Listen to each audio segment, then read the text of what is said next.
Hello again to Jake's Metal Chat. This is episode 15. Yeah, you can probably see the pause button. Been watching Friday the 13th part 3. Pretty much paused it so I can do this and then get back into it and then get straight to part 4. Anyway, I got send a link to my guest because it's another mate of mine within the Bristol metal scene. Just been recovering from pink eye. My shoulder's a bit sore, a bit worse for wear, not broken or anything like that, but it does hurt when I turn my neck. But I've got the deep freeze patch. My guest is waiting, but before I bring him in, thanks again to those who have subscribed and commented on the Jake's Metal Chat videos, as well as my gig, my live band videos as well. Whoops, that's better. I have to close the. No, I'll keep the curtain open. Yeah, that's better. So you see the pause button. In terms of my own bands, there's not really much to talk about yet. Still writing stuff for my death metal band, well, doom metal band, should I say, and my folk project that I got. So there's fans of Highland, Waldruna, and Danheim. That's the sort of stuff I'm going with. And there might be some other things in there as well. I'm gonna get him in now, so I don't keep him too long, so then I can get onto some more horror movie madness, some more horror film madness. Well, quoting Cinemassacre's Monster Madness. Well, that's Monster Madness. I said horror movie madness, but yeah, I'm going to shut up and bring him in.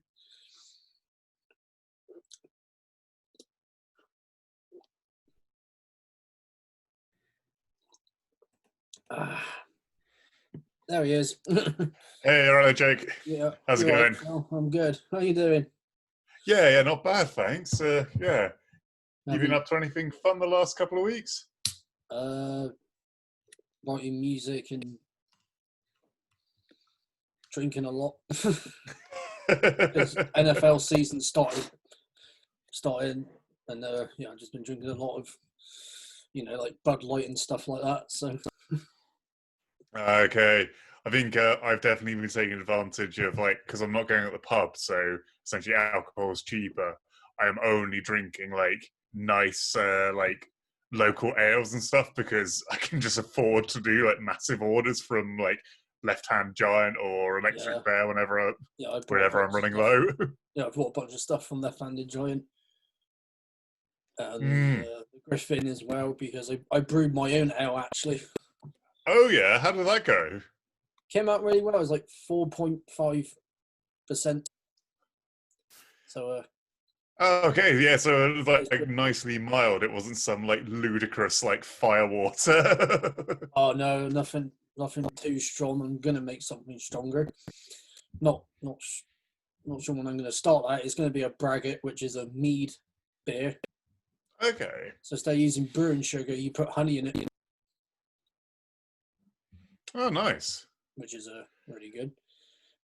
Really good stuff. I've tried it because a mate of mine made it and it's like, yeah, this is cool. I see your beard's coming along. Yeah, well, actually, so I don't know if you've seen my Facebook profile from. I grew it right out, and it was that much longer, and then I cut it back down again because I think it suits me better being middling length. Fair enough. Well, welcome to Jake's Metal Chat. You are my 15th guest. Oh, thanks a lot for having me, Jake. You're welcome.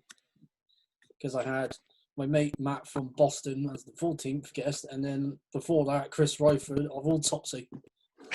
I've seen you've had a few legends because you've had, I'm going to blank his name now, but you had the front man of Incantation as well, didn't you? Oh, John McIntyre. Yeah, that's incredible. Yeah, I just asked him, "Oh, do you want to do some chatting?" And he's like, "Yeah, why not?" Oh, that's awesome. Like, why the fuck not?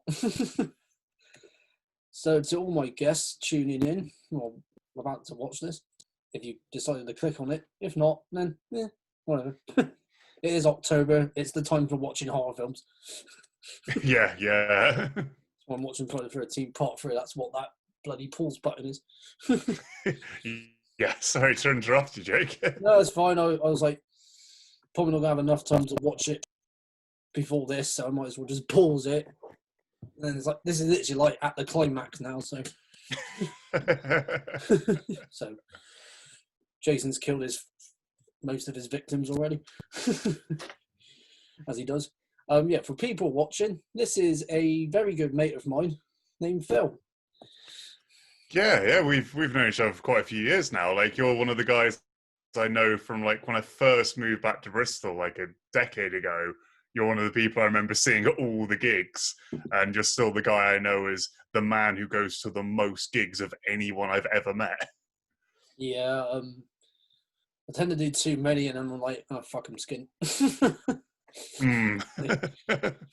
How are you holding up through lockdown without your main source of entertainment? I'm coping, but then I'd rather see live bands. The only live music I've seen really is buskers in the centre of Bristol. That's that. worse It's than... it's not the same though, is it? I think that's worse than no live music.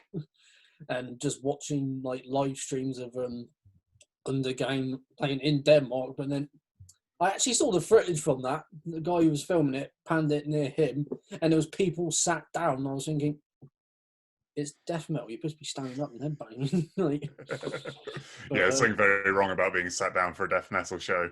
Yeah, it's not not viable. And my screen went blank. No, it's fine. No, because if I go far back, then they go dark. And yeah, I've been covering from pink eye recently. Oh God! I don't know. I just woke up and I thought there was something in my eye, like an eyelash, but then it turned out it was just gunk that I need to get rid of. That's very metal. Let's talk about gunk. Let's talk about gunk. What T-shirt are you wearing? Wormhole, the Weakest Among Us, one of my current favourite albums from this year. How about yourself? I'm wearing Crickworm. Oh, nice. Bristol's very own. Well, favourite album of mine this year.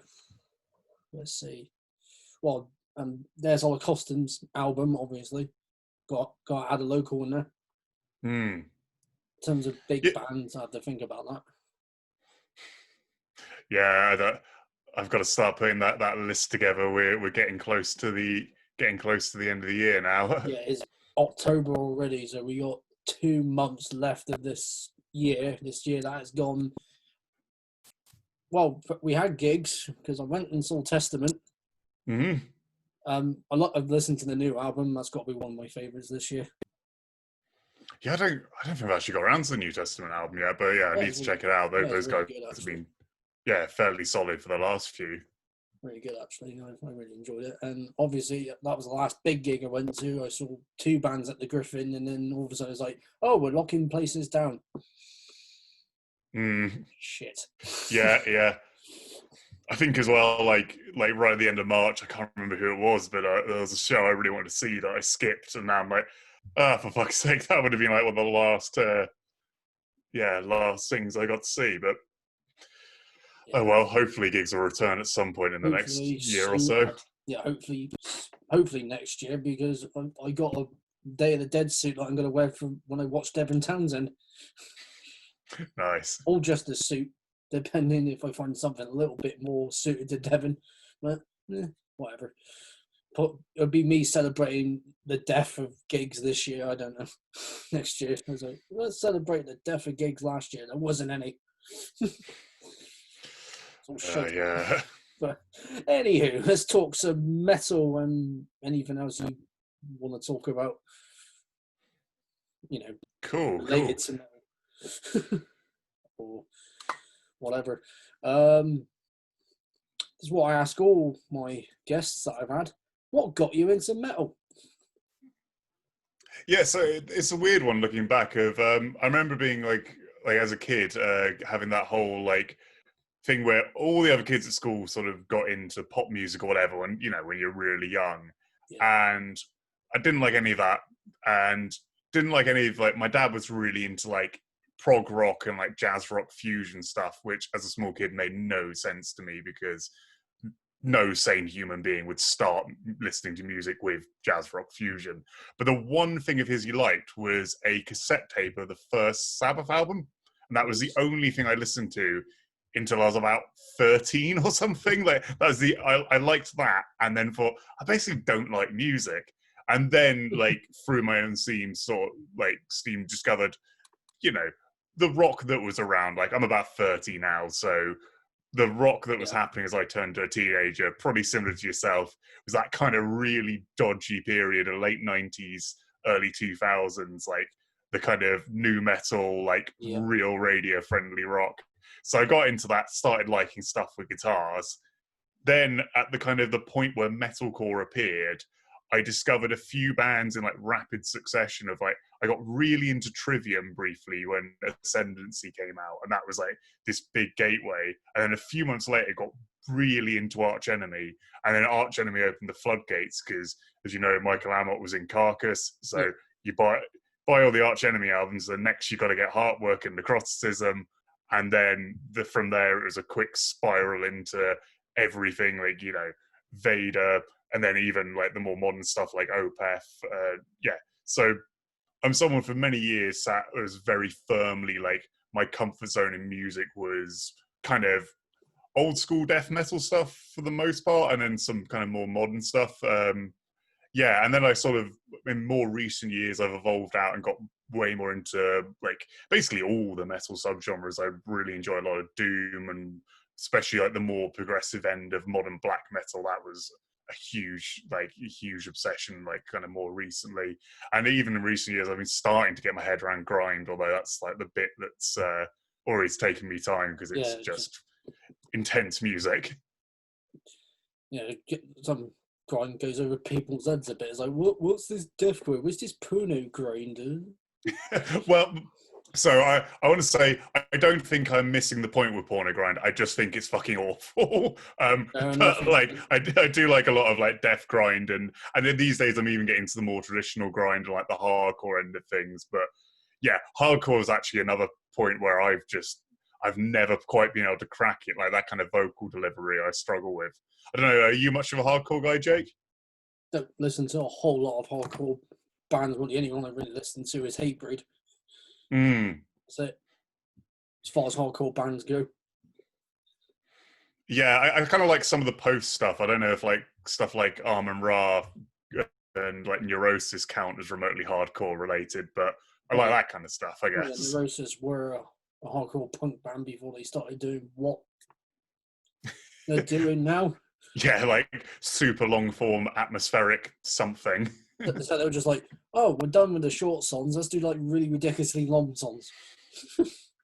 15-minute long just percussion tracks. Pretty much, yeah.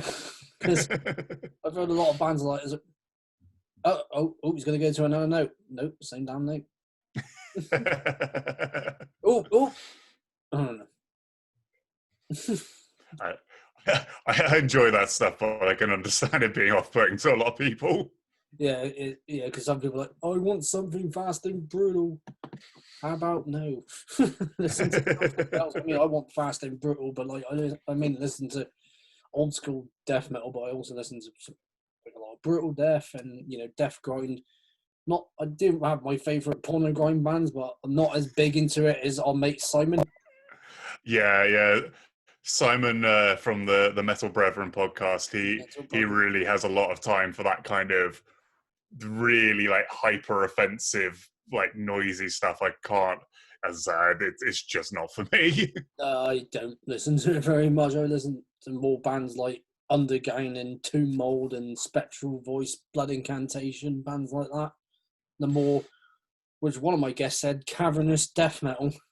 Yeah, cavernous death metal is a weird one. It seems to be taking off as like a term for that, and I don't, because there is that like new like nebulous sound of like all those bands who kind of have a real edge of old school death metal, but seem to be like technically a lot more gifted than those bands. And then their production is that kind of like really, and I guess that's where the cavernous comes in. It's like that kind of like really echoey, kind of almost like far off sounding guitar sounds. Yeah. Like and just like everything feeling a bit gross, like kind of slime on the wall of a cave. Like Two Mold have that, and like Blood Incantation, Spectral Voice actually particularly is something kind of disgusting about that sound.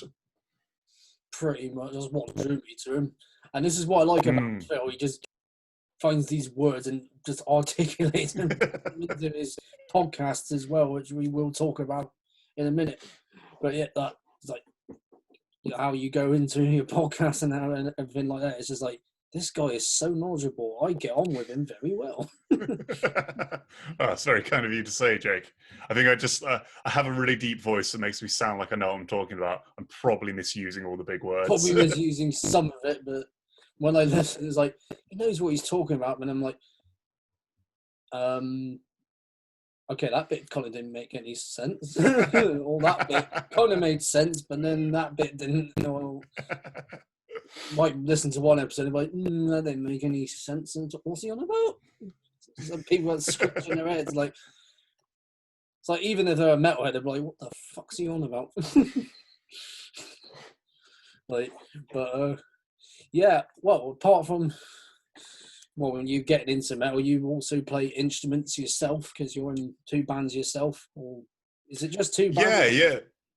Yeah. So at the moment, it's more or less like 2 projects I've got on the go. Like I've played pretty much as long as I've been into guitar-based music. I've been a bass player, and that's like my primary thing. But and sort of, I never really had much luck when I was younger getting any bands going, and eventually in Bristol, some friends needed a guitarist for a band, and that was how we ended up forming Void Titan, which is somewhat on hiatus at the moment. It was a band I sort of, the one I've played live with most, and it was a kind of old school death metal meets like Death Doom kind of project with where I was playing lead guitar and doing some backing vocals for it. And that's the project where I was doing most the writing. Yeah, because I was just there, and that band was with like my podcast like co-host Rob, who's absolutely fantastic death metal vocalist. Oh yeah, definitely. I can put him on that list of really great death metal vocalists. Yeah, that was definitely our selling point.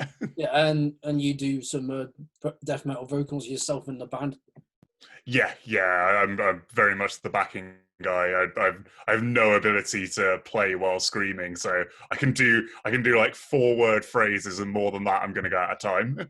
Yeah, never quite got that one down. That's what I'm trying to do for my death metal band. I don't know if I want to play guitar and do vocals, or someone else does the guitar or the vocals, and I just do guitar or whatever. I'm not entirely sure yet, but that's the difficult choice. Do you want all the fun riffs, or do you want all like the the simple chord progressions while you get another guy to do the hard bit and then you can do the vocals? I'll get the trade-off.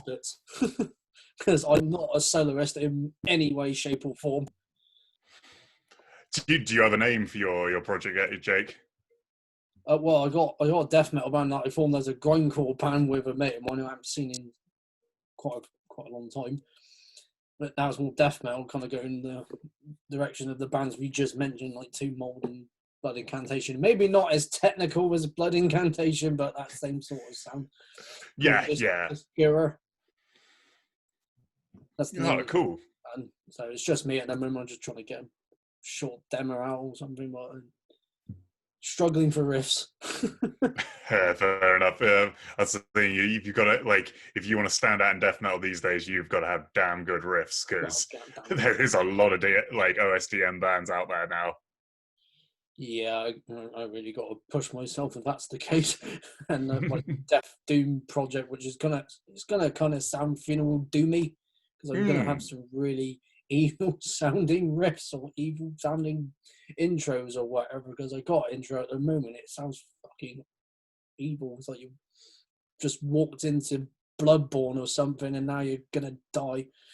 That's amazing. Yeah, I'm a big fan of like the funeral doom sound. Like anything that can like pull off that kind of like 10 to 20 minute long, just like oppressive, terrifying atmosphere. You know, the bands like Esoteric or Evoker, and like I've got a lot of love for that kind of sound.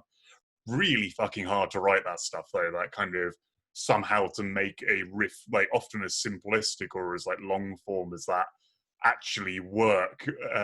Yeah, and not just like lose faith in it if you're playing it live. You got like doing a chord and just hanging on that, like, oh shit, like does this sound good? Like, oh. Yeah, because I saw Skepticism in London because it was Film Fest and they were the last band on the last day. Oh, I didn't nice. until that point. And yeah, I don't really know Skepticism. Like I'm aware of them, but I think I've only heard like one of their more recent albums. yeah, I didn't know who they were until I checked them out live, and I thought, wow, these guys are absolutely awesome. Oh, cool. Because the drummer, you know how drummers usually just have ordinary drumsticks. This guy had like those big drumsticks you use to hit a gong with.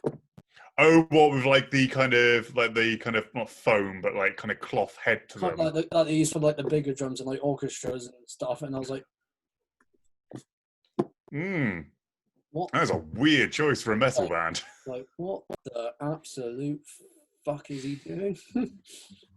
It worked because of their style of music, and the singer kept giving out roses to people in the front row. Nice. And I was like, dude, we're not dying. That's Funeral Doom, though. It's Funeral Doom, though, so he's probably like saying, we're all going to die soon. It's thematically very appropriate. Because that's what Funeral Doom bands are like.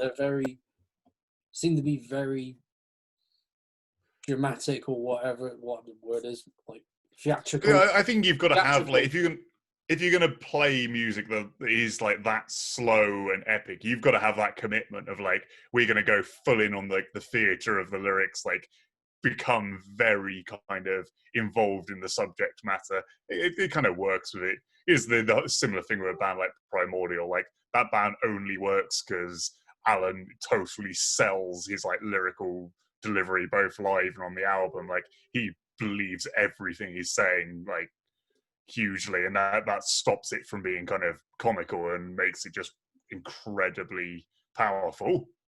Yeah. You got to find that vocalist that actually enjoys what they do. Some vocalists are like, I don't like this anymore. Why the freaking hell are you still in the band then? It is a tough one though, because like say we're both fans of like the original, like sort of like that early wave of death metal, and you so many of those bands who will forever be known for their first album where they were like writing lyrics when they were like 16, and like say like a band like Hypocrisy where it is quite clear on the first two albums they can't speak English, so they still, but like, you know, some songs like Left to Rot are still part of the live set, so that they've got to be committed to playing that song for the rest of their career, even though it doesn't make sense. No, yeah, you could definitely tell. Because I tried finding lyrics for like the first album and their second album for like lyrics of one of their songs, and someone who's typing it up is like managed to pinpoint what he's saying in some bits in like English lyrics, but then it's like a question mark because he doesn't know what's going on there. Yeah, because I think definitely the third album doesn't even come with a lyric book. No, and it's like Carnage's only album, Dark Recollections. Yeah, that's one. There's no lyrics with that, so you have no idea what the lyrics are. And I think someone on the same lyrical site tried to do the same thing. Nothing came of it. I've heard John Tardy with Obituary, because he doesn't really write his lyrics, saying he has a good laugh looking at those like lyrical translation sites to see what people have come up with for his songs. He says, I think he was saying like none of them have quite got the first album right yet. Oh yeah, like Slowly We Rot. Yeah. Yeah, because it sounds like you can get words out, but then he sounds like he's just going.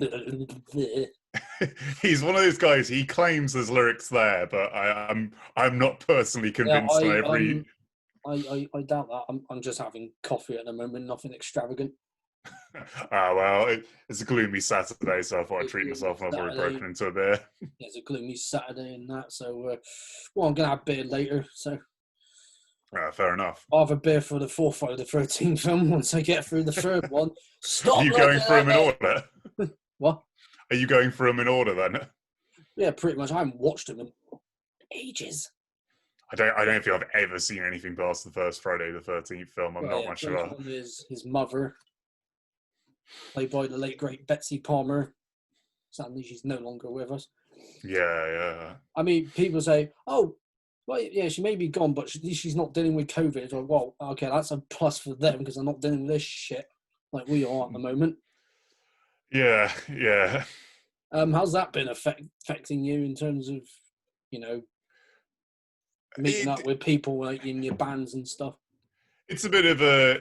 It's obviously a problem. Like, you know, I'm someone who I'm not as much yourself, but I'm someone who go to gigs like probably 4 a month at least, and like that part of my life's completely gone. Yep. With band practices, so until recently they were totally not possible, but actually like our local studios set up a really cool thing where they've got like side entrances to the practice space, so the band can turn up, that you've already prepaid online, you put your gear into the room, you play. You know, if you like, there's a one-way system to walk around the building, so you can't bump into anyone if you need to go use the toilet. The kitchen's off limits and that, but like, it's a really nice system in that you can pretty much turn up with just expose yourself to the band. There's like loads of hand sanitizer on hand, and you can kind of play and still be fairly safe. Like, I think if things get to like a real serious lockdown here, we'll probably avoid doing it. But for now, that stuff's kind of all right. I mean, we can't gig, but it's the thing that's going to be really interesting after 2020 of like, we can't gig, but we can really get our heads into writing the new album. And that means, like, this is what every band is doing. Yeah. 2021, there is going to be so many amazing albums that are written by people having, like, an infinite level of focus they never would have had if gigging, if, like, going out to the pub regularly. Like, I think next year is going to be, like, one of the, like, most spectacular year for metal album releases going. Like, at least, like, fingers crossed that'll be like a positive to take from all of this. Yeah, definitely, because I'm working on my EP for Avantel, the folk metal band that me and my mate formed. Cool. And luckily, sorry, you go first before I say. I was just going to say, what do you play in that band? Bass. Cool. And backing vocals. Not on very many songs though, and you try and sort that out. But for now, I just want to try and focus just on the bass playing aspect, instead of just doing vocals, because that's, like I said, because we had a rehearsal back in March, the only rehearsal we managed to have. I was trying to do some backup vocals while playing the note next like line in that. I was like, got to look. Fuck. Never mind. Yeah. Yeah, it's like, and luckily we got well, because Rob started, Rob in all from their sort of costume. Yes. He's helping record the guitars. Oh, nice. And I was going to do the bass from my house, but then hearing the guitars on his end, if I did the bass on my end, the sound won't match. Okay. So I was like, shall I do the bass, or shall I just, as soon as he's doing it, he can do that as well, and then I'll just do the bass for the albums when we get around to them. Yeah, it's a difficult one that I like. It's difficult. I'm just like, should I do it? But then it's not going to sound. The sound's going to be off compared to that on my end. So, like, recording my own stuff, I know what everything sounds like. Yeah. If I recorded it, I sent it to him, you're probably like, okay, this is a bit off. Yeah, it's a difficult one. It depends as well what you want to go for, because like if you want that like very tight modern production, you need to get into that kind of space of all the guitars and bass having like really complementary tones, which I don't know, I'm kind of on the fence about whether that's a great idea or not. Sometimes I quite like that kind of feel where, particularly because bass is an underutilized instrument in a lot of, particularly modern metal, where you've got the dual guitar. I often quite like when the guitars have a certain sound to them, going for like maybe a totally like clean tone bass versus that to get that kind of, something like a Steve DiGiorgio and Death kind of thing where he Yeah. doesn't sit neatly in the mix with guitars. He has quite a separate line. But then if you want to do that, you need to be a really good bass player. But Which yeah, I'm not. But yeah, well, whatever happens, it happens. If I end up recording the bass for the EP, and then at least I'm doing something to keep my mind off of this thing that's called COVID or coronavirus. I'm sorry, there's a drink called Corona, and it's not being bought as much. That's great. It means you can get Corona really cheaply now. Like, oh, I'm gonna get some Corona. It's like, you're gonna get some what? You're gonna get the Rona. Yeah, because I managed to go to Left-Handed Giant to buy some beer because I met up with a mate of mine because I hadn't seen him for a while, and his wife, and they're the cockapoo that they got. Oh, nice. Very cute, very nippy. She was only 5 months old when I saw her. She's probably older than that now. Then went to Left-Handed Giant, had a pint there because I hadn't been to a pub in a while, and I'd never been to that pub to actually sit down and have a beer or anything. So it's good to get to a pub again, but I'm like, I'm going to get ill, probably from someone who may have the Rona. Yeah, I haven't braved pubs again yet, but like Left-Handed Giant for I guess for anyone who's not local to us, so like a fantastic, relatively local brewery. I really need to check that place out once. Yeah, so But good. yeah, currently I'm not. I don't know if I'm comfortable going back to pubs. It's a bit too kind of open, and more than anything, I just don't trust people after 3 pints to respect any kind of like social distance rule. I think it's the main thing. Yeah, there is that. Well, I mean, they tried like socially distancing tables anyway, but there was like a table behind us, and there's one table a bit further from us, but still, where we were sat, the toilets were literally just in front of us. So it's like, oh, easy. Yeah, I guess slightly lesser paths to cross there, but yeah, fair enough. Well, it was good meeting up with him because I don't get to see him very much because he works in a pub himself. And we usually have like these, as he calls them, gay selfies. It's just us two. I don't know what he calls them, or just some really like stupid selfie name he calls it. But anyway, he says something like, "Go to the pub." Or I can't remember the quote, but the last one was, "What do I miss? Having a beer with this dickhead." Like if he doesn't call me a dickhead, I'm worried. It's like that's you being nice. You saying something nice is you being a bit horrible. But no, that was good to see mates. But now it's like, okay, we might be doing a lockdown or something. But who knows? Yeah. It's going to be interesting. I just take it as it comes, I guess, at the moment. But yeah, for me, I've not braved going out all that much, and I guess some of it's because I'm now working from home full time, and so like because I'm not taking a risk there, I'm kind of more cautious about everything else. A lot of people have been working from home because my mate works from home. Alex, my mate who's in Avondale, works from home. What do you do for a job? Oh, me? So I do like database work for the NHS, which is cool. Yeah, I mean it was a nicety of all of this where I know my services are still going to be needed. Like I was in no danger of being furloughed. So yeah, I guess very lucky on that front. Like that's good. All in all, I can't complain about like this lockdown too badly. Like my life situation's worked out fairly nicely for it, as much as there's the obvious inconveniences. Oh, that's good.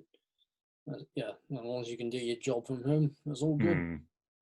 It's all good. Some people still have to venture out for their work. My dad has to do that with his work because he works on quarry sites a lot. Yeah, that's tough. Like, infinite respect to anyone who's still like, happily going out and doing their job. Like, there's just so many where you just can't do it all from home. As I say, I'm very fortunate. I'm in a scenario where it's honestly, I'm about as productive as at home as I was going into the office. Like, I can just avoid a few more phone calls now. That's all right then. yeah, it's worked out nicely. And also, and after a long day of work, you can just crack open a beer like you've got now, and put on some really great music. Well, that's the other thing, because I don't have any like phone calls or people sitting next to me. I can listen to music for my whole shift, which is probably how I can get on top of like research and stuff for a podcast. Because Yeah, I can happily have my headphones on for like 5 hours a day, which means I can get through a lot of podcast research. yeah, definitely. And also, I forgot to mention your other band. Diviion. Yeah, I was meant to talk about Diviion and Void Titan. Like you came up with the band names and that. Yeah, I got off topic. So Diviion Yeah. is my is a band I play bass for, and that's one that's far more active. That is the band that has been going into practice spaces to get ready for the new album. So but that's an interesting one.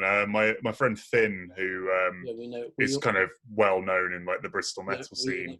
Me and Phil know Finn, and those in Bristol know Finn. But if Finn has got Yeah. to other places to play shows, then people will know of him. If you saw Void Titan live, he was the drummer who was in his boxers. yeah. He used to drum for Void Titan and take a lot of clothes off on stage. But so Diviion is his project primarily, and it's kind of born out of like he has a love for like Slayer and Mastodon, and Diviion is his band, which essentially is ideas taken from both those bands and met somewhere in the middle. And he's a man who likes like later Mastodon as well, so we do a lot with kind of more mellow stuff and kind of, but we still have a core of like some kind of like thrash metal in there. It's a band because I'm not like, I don't really write a lot for it at all. I'm quite happy in saying like I think it has a unique sound, which is something I've always wanted to chase in a band, and it like has some ideas that are, I guess, pushing forward in the genre of thrash. We've got like one album out so far, which is it's pretty rough around the edges. Like, I really like the writing on it, but I'm not a massive fan of the recording. But this second album we're working on probably to record at the end of, like, probably start next year now. I think it's going to be really interesting stuff. It turns out it's pretty divisive. I don't know if you came along to it. We played the last gig I was at was us playing the UK, the Bristol leg of the Metal to the Masses competition. Yeah, because I came straight from a rugby game that day, watching the Bristol Bears, and then I caught like the last like couple of songs from you guys. Yeah, so we were unlucky enough. Like we didn't even get through the first round, which I think, I don't know, in some ways is kind of nice. It means we're probably doing something weird enough it's not for everyone, which is probably a good thing. Like, I don't know. Yeah. Or maybe we just suck and I'm completely blind to it. Yeah, we are lying to you. Do not watch us. Listen to us. You know what? Throw away. You know what? Don't listen to us. Go away. No, we're glad of a crowd. It's just apparently not one of the popular acts of the evening. But, I'm going back to Finn. He's a Slayer fan, because every gig I have gone to, he shouts Slayer. Yeah, he's got a reputation locally for just yelling Slayer in any pause breaker band in the style of Freebird, I guess. He's calling every band Slayer. He's like, that's not Slayer. yeah. I think you're going to be disappointed by his band set if that's what you're expecting. Speaking of just shouting Slayer, my mate Chris, who got married last year, shouted Slayer just to get out of the way before he had to do the I do's. Oh, amazing. There's a picture of him actually just shouting Slayer and me off to the side joining him. Very nice. What were you going to say before I... completely lost the train of thought. Don't worry about it. I don't think it was going anywhere. Yeah, and Void Titan as well. You supported quite a few big bands in the underground scene, like Necro. Yeah, we Necro. Yeah. Primitive Man. Who else? So Mammoth Weed, Wizard Bastard, Fistula. Oh yeah. Yeah, we got quite. And for me, Necrot was the one where I was just like, "What the fuck is happening?" Like, yeah, getting to play in front of those guys was absolutely amazing. It's a weird show as well. It was in Cardiff and like no one turned up because I've got the feeling that Necro, especially this was like late 2018, like Necro were really like flavor of the moment at that point. But yeah, like yeah, people just weren't there. I made a bit of a twat of myself on that one as well because I was chatting to the drummer Chad, and he'd just been on the Death Metal Dads podcast, which is hosted by Shelby, who is from Vastum and a few other bands. And he was like, "Oh yeah, you know who Shelby is?" I was like, "Oh yeah, I really love Vastum." No point realizing that the bass player who stood just behind him is like has been in Vastum longer than that guy. I just had no idea he had anything to do with the band. It's like, oh yeah, I'm a big Vastum fan, but I don't know that he's in it. Yeah, I think I've done that with a few fan members, and it's like, oh yeah, I'm in that band. It's like, oh crap, I did not know that. Sorry. Like, yeah, it just happens. You like forget that some, like, you might see members in two other bands, because I don't think a lot of other people know this, but the three guys from Spectral Voice are the three guys in Blood Incantation. I think that one's pretty well known, like Spectral Voice. Well, just there like might be some people that might not clue it in because they think the drummer also plays in. John from Spectral Voice is also in Blood Incantation. No, Eli is not in Blood Incantation. He's not in that band. It's a different drummer, and I don't know his name.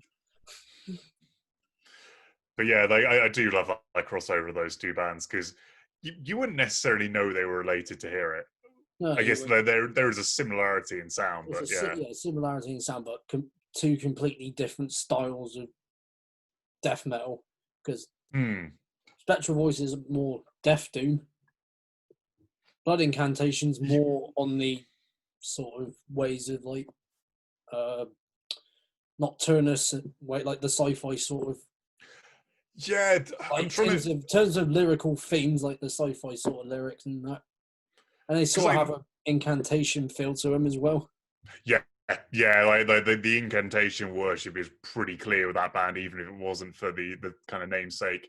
With Spectral Voice, like they sort of put me in mind of like they do a lot of like things Evoken do in their writing. They do a lot of those kind of interesting open chords over like a really like gross heavy section, but they're just like if Evoken sped up and were a bit more kind of nasty and cavernous, I guess. Yeah, definitely. No more nasty, cavernous, and what?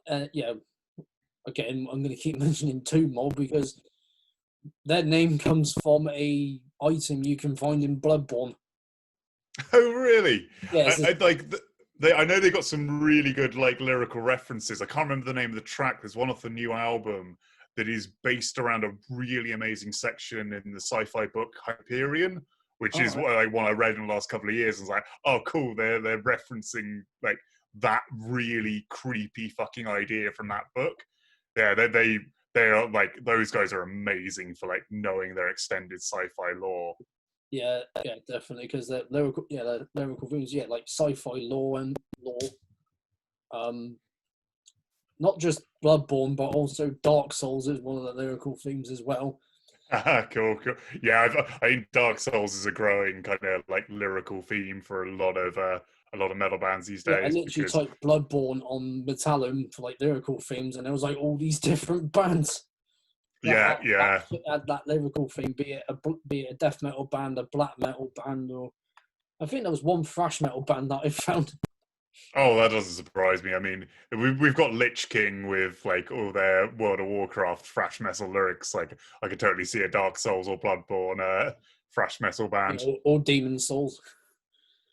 I think for me though, like with that sci-fi stuff, like the kind of thing I really want to see in lyrical matter is the stuff like Afterbirth and Artificial Brain, which is both Big Will writing lyrics, where it's like that kind of unique sci-fi concepts they've come up with themselves. I really like that kind of thing. I remember reading an amazing article with like everyone from Artificial Brain being asked to recommend books, and I've bought like all 5 of the books they recommended, and they're all like these fantastic like old sci-fi, and those guys like are so well read in that kind of stuff. Yeah, like Will has created all these universes for all his bands, like, and it's really amazing stuff.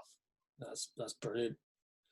Yeah, because what was I saying? Oh yeah, the item that you can find in a Bloodborne, you go into like the dungeons area, but you need like chalices to open them up and things.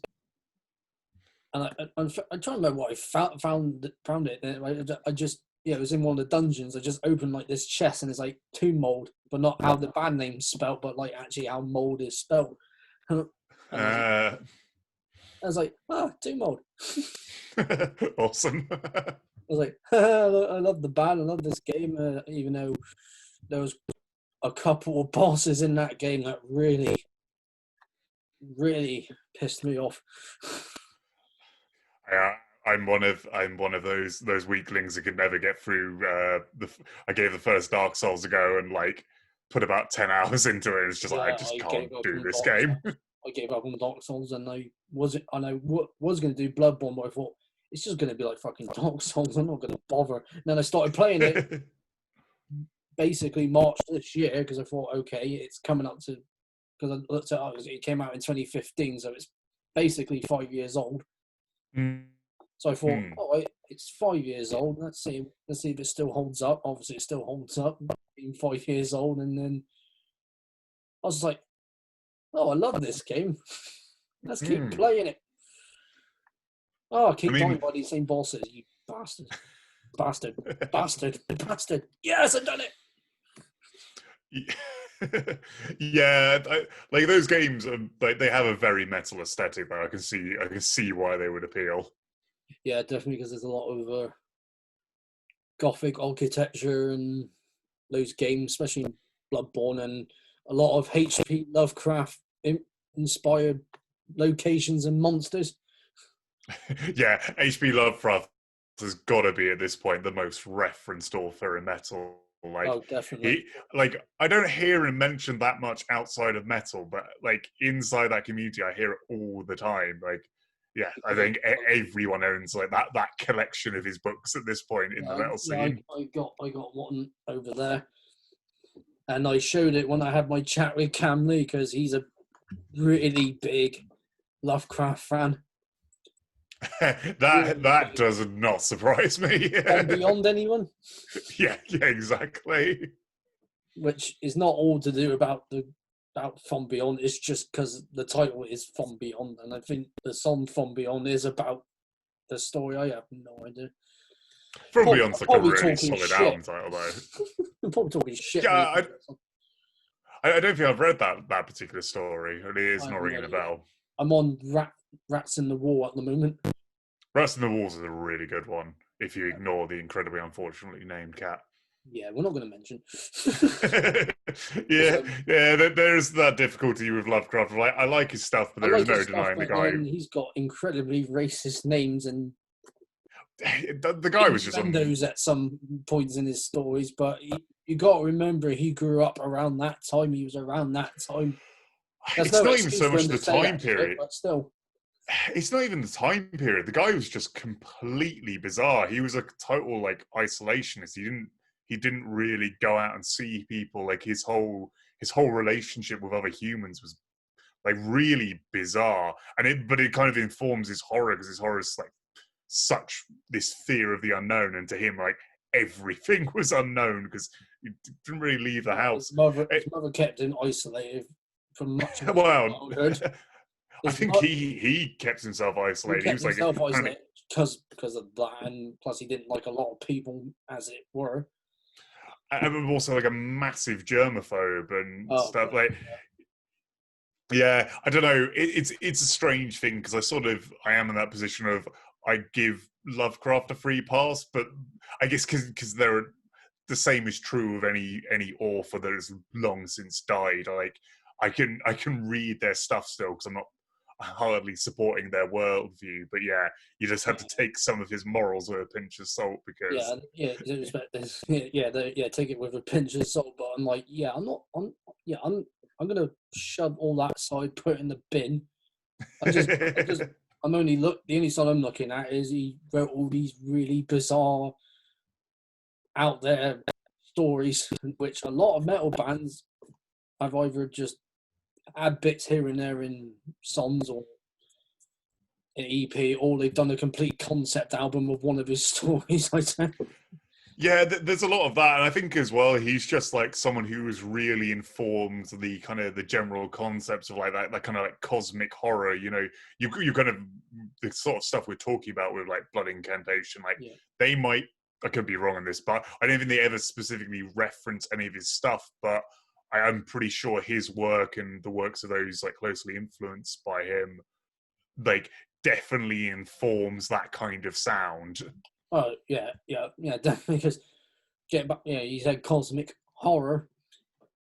He brought that genre, you can call it a genre, as part of the horror genre, pretty much to life on paper and ink. And then you get like cosmic horror in films as well. I mean, Guillermo del Toro is a big fan of his work. He's trying to get At the Mountains of Madness made into a film, and that's a long story. I had reading. Oh, that was ages ago. He first started on that, right? Yeah, he tried to, and then it didn't work out. He tried again, it still hasn't worked out. Hopefully, at some point, hopefully next year or whenever the hell he can get it, hopefully he can make it. His turn on it on the big screen, but hopefully he sticks with what's in the book. Unless it's being made by Hollywood, then it can go to shit pretty quickly. Yeah. It's a difficult one with book adaptations. I guess adaptations in general, I often I struggle with like the idea of something being made that was conceptual, like it was just spot on. It was absolutely brilliant in the form it is. I worry there is definitely a cultural thing recently of like, oh, this book's brilliant, we better make a film of it. It's like, well, no, the book's brilliant because it works in book form. It's not necessarily like going to translate. I much more like the idea of taking stuff that is kind of a flawed source material and moving it to a medium that suits it better. But I don't know, Lovecraft-inspired stuff is interesting because there is a lot you can do with that on the screen. It's just necessarily doing adaptations of his stuff, I don't know, can have... It has a lot of potential to disappoint because you can either deviate from the book too much or you can stick to the book too firmly and kind of include anything that was maybe goofy or silly in the original. It's a fine line to walk.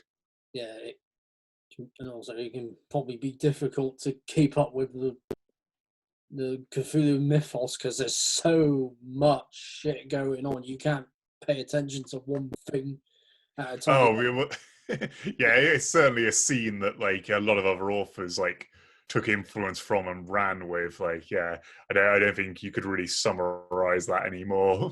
Yeah, it's like if you watch one film, it's like, oh, there's this scene. All of a sudden, it just goes into a completely different thing. Like in some slasher films, you see one victim just getting killed, and all of a sudden, it just goes to like 3 of the other characters playing strip poker or strip Monopoly.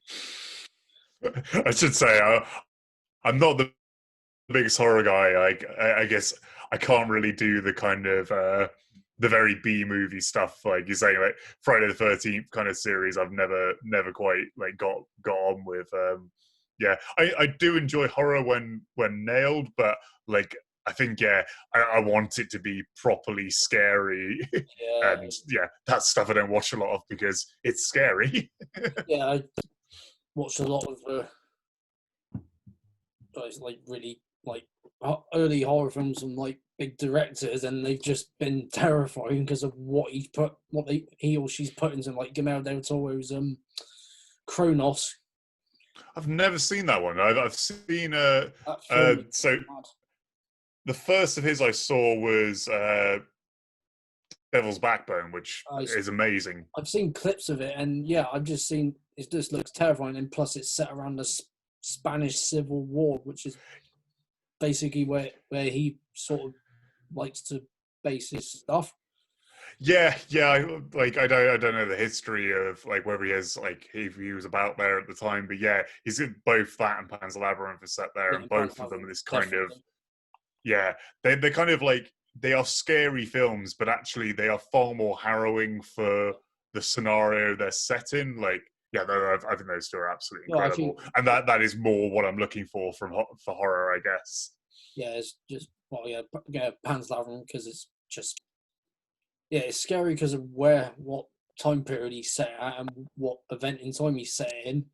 But then it goes to like this child eater that sticks its eyeballs in his hands and is like, okay, what am I supposed to be thinking? It's on like, okay, I was afraid of the war bit. Now I'm afraid of that. Yeah, that is an image that sticks with you. It's just like, hello. It's like, my eye. but then not getting off. I mean, this can go with metal because a lot of people will take influence from that and put it in a. Oh god, the horror genre is so intrinsically tied to death metal. Which horror and death metal go hand in hand. That's why I've seen some videos on YouTube where they get clips from horror films, put a death metal track over it just fits.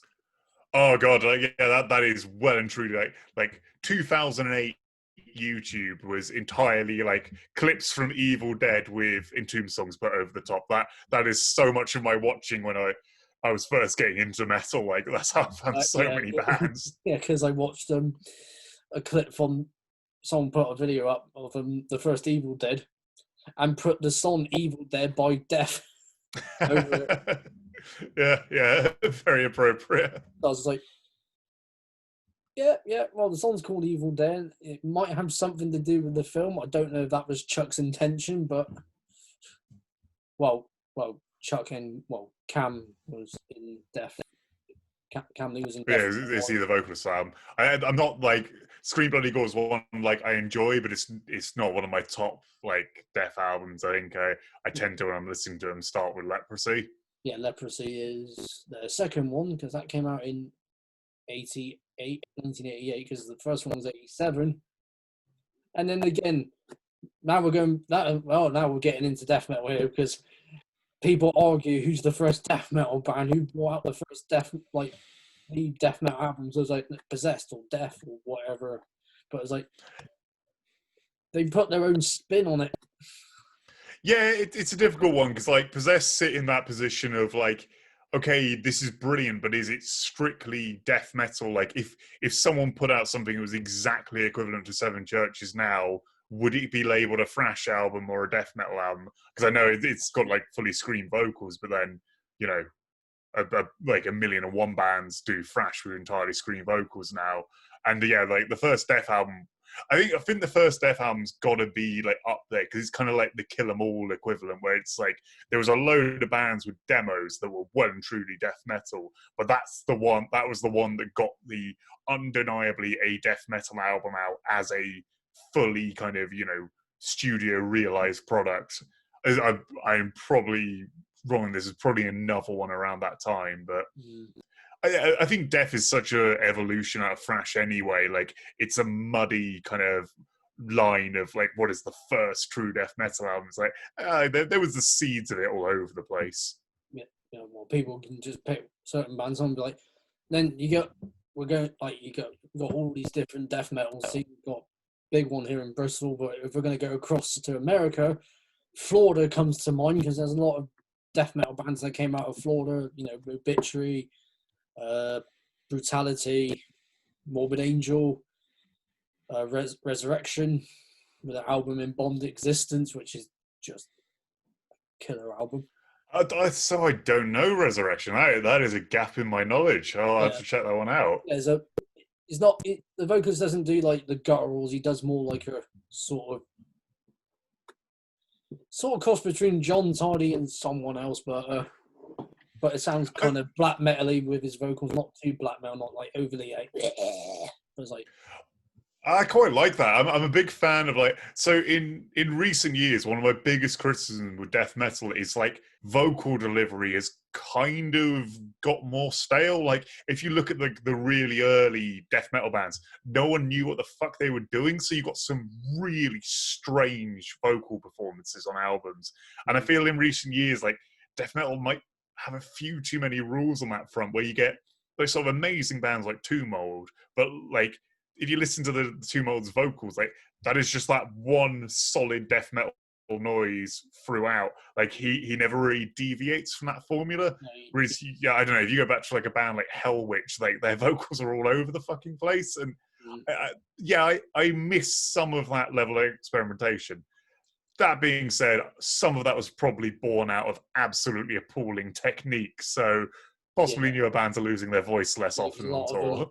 a lot of them use their throat until you got someone like Corpse Grinder who uses his diaphragm, and it all comes from there. But then So his Corpse voice is Grinder is gone. like clearly like a master of death metal vocal delivery. Yeah, Like the guy plays all the time, and still like I've seen him live so many times. He never sounds anything less than spectacular. yeah, his vocals just come out loud. Even if his mic was turned down like a smidge, they will still come out loud. Yeah, You yeah. still He's hear his definitely that kind of, vocals without a microphone present, and it's the same with the Drowning Matt Small, the vocalist. He's got a similar technique in terms of that, and his voice just belts out as well. oh yeah, he like underrated band, The Drowning. Like that guy, yeah, fantastic vocalist. Fantastic vocalist. And speaking of that, I did for people that because I mentioned you in a shout out video. Phil has a podcast called Phil's Breakfast Metal. And I'm thinking, well, we're in the UK, so I'm listening to this at like lunchtime. But if you're in America and you're waking up, yeah, breakfast. You know, where did that Yeah, come from? yeah. So the podcast is something I started back in like early 2016, and it was one of these things. It was born out of Rob, the guy I was in Void Titan with. Me and him wrote most of the Void Titan album, well, like early material. Sorry, like just hanging out in the basement of my old flat. So we had this nice underground layer where we could turn our amps up loud and not bother anyone. And after like 2 hours of practice, we'd always just sit around and just like show each other weird music, like whatever like we'd found we thought the other might not have come across, and just spend ages talking the shit about it. And we're like, I don't know, arrogantly enough, we're like, I think this is worth recording. If we actually put our research in and kind of focused on this, I think these discussions have some depth to them. So the essential idea for the podcast was we'd take a couple of albums each episode and really dissect them at length. So we kind of, these days I'm kind of known as someone who really like deep dives on a topic. So we will find an album and try and unpick everything about it, like normally dedicating about 10 minutes to an album. In more recent episodes, I've got into like doing bands like entire discographies and sort of viewing their evolution. Like one of the last episodes I put out was the entirety of Hate Eternal's career. And yeah, like seem to have found a bit of a niche there. I mean, as much as I'm probably stepping on Requiem Metal podcast toes, I think at least covering a few different bands to them. Yeah, you've covered a lot of different bands on there. Well, because you've had me as a guest, you've had Simon. I'm going to mention Simon again, I've mentioned him a bunch of times on this show, so many times now. Yeah, you've had him. You had him on because he showed a bunch of Death Doom bands, and I showed yeah a mixture of bands like Ascaris, Drowning, Life Burial, Blind Monarch, yep. And Warcrab. Those are the 5 we did. Yeah, those are the 5 we did. And you also mentioned Herbicidal on one podcast. Yeah, a few months back. Yeah, I was like, I when I was listening, I was like, I was like, I hope he doesn't say the ... No one says the ... like ... It's like, oh no. I think I was fairly nice about that. I really enjoy your debut. Yeah, I liked your review of it. It's like, I mean, the recording's rough because it was done by the guitarist at his house, and there was no like. No, I mean, the styles of songs just changed from one style to another, and there was no sort of link. And I was like, yeah, I've noticed that. There's no sort of link. Nothing. No sort of linking this style and like the feedback of the guitar going into that style, whatever the fuck. But apart from that, I'm proud of the album, and it's the first album I'm actually on in like an album. Oh, is that your first like recording debut? Yeah. That was impressive stuff. Yeah, I liked your review of it. You said overall, love the album. description, Cool. which I was like, cool. I thought, well, if I send it to Phil, he's gonna review it, he's gonna listen to it, and like, yeah, that's cool. That's the thing. Yeah, I struggle a bit because like people do send me stuff to review because of the format of the show. Unless I like really enjoy it, it doesn't really work because essentially, like I've got to like what I'm expected to do on anything now. Like I think we put out episode 71 yesterday. So like what is expected of me is to go ridiculously in depth on stuff. And yeah, if you're sending me a single as a band, I'm like, well, I can't really go in depth on this. It doesn't quite fit the format. I can't talk about a single. EP and an album, yes. A single, no. You need an entire album. And luckily for when I sent you Herbicidal's album, I mean, you had the intro, no lyrics. Toke Throning, I think that's what we were going to call the album originally. and then I think Leon, the guitarist, came out with "And Nothing Was Achieved." And Nothing Was Achieved is a great title. Yeah, that's what my mate Matt said. That's a really decent title for it, especially for like something in that like stoner realm. Yeah, we mixed stoner and doom. We had like mixtures of Black Sabbath, and the song Still Life Is Moss is like a mix of Acid Bath and Bolt Thrower. And yeah, it's cool stuff. Do you write any riffs for that band, or are you just a vocalist? I just try to come up with lyrics because I got sent a song that Leon did guitars and like programmed drums for. Oh, nice. And I was trying to put some vocals over it, but I thought I did like mixture of like vocals you can easily understand the words, so like the more raspier type vocals and the clearer growls and stuff like some bands can do. Yeah, I'm not good when it comes to the lyrics. I just like, oh shit, what am I writing? I'll come back to that. I'll try to get the music out the way first, and then if any lyrics come up, I'll just write them down, and then if it doesn't work, I'll just rewrite it. I'm definitely of that kind of opinion. I always write all the music and then write the lyrics last, which I don't know, to me somewhat feels like a cop out. I do love those bands who can like go like, oh, I've got this concept in mind, I'm going to write music that feels like this concept. Like anyone who can pull that off is very gifted.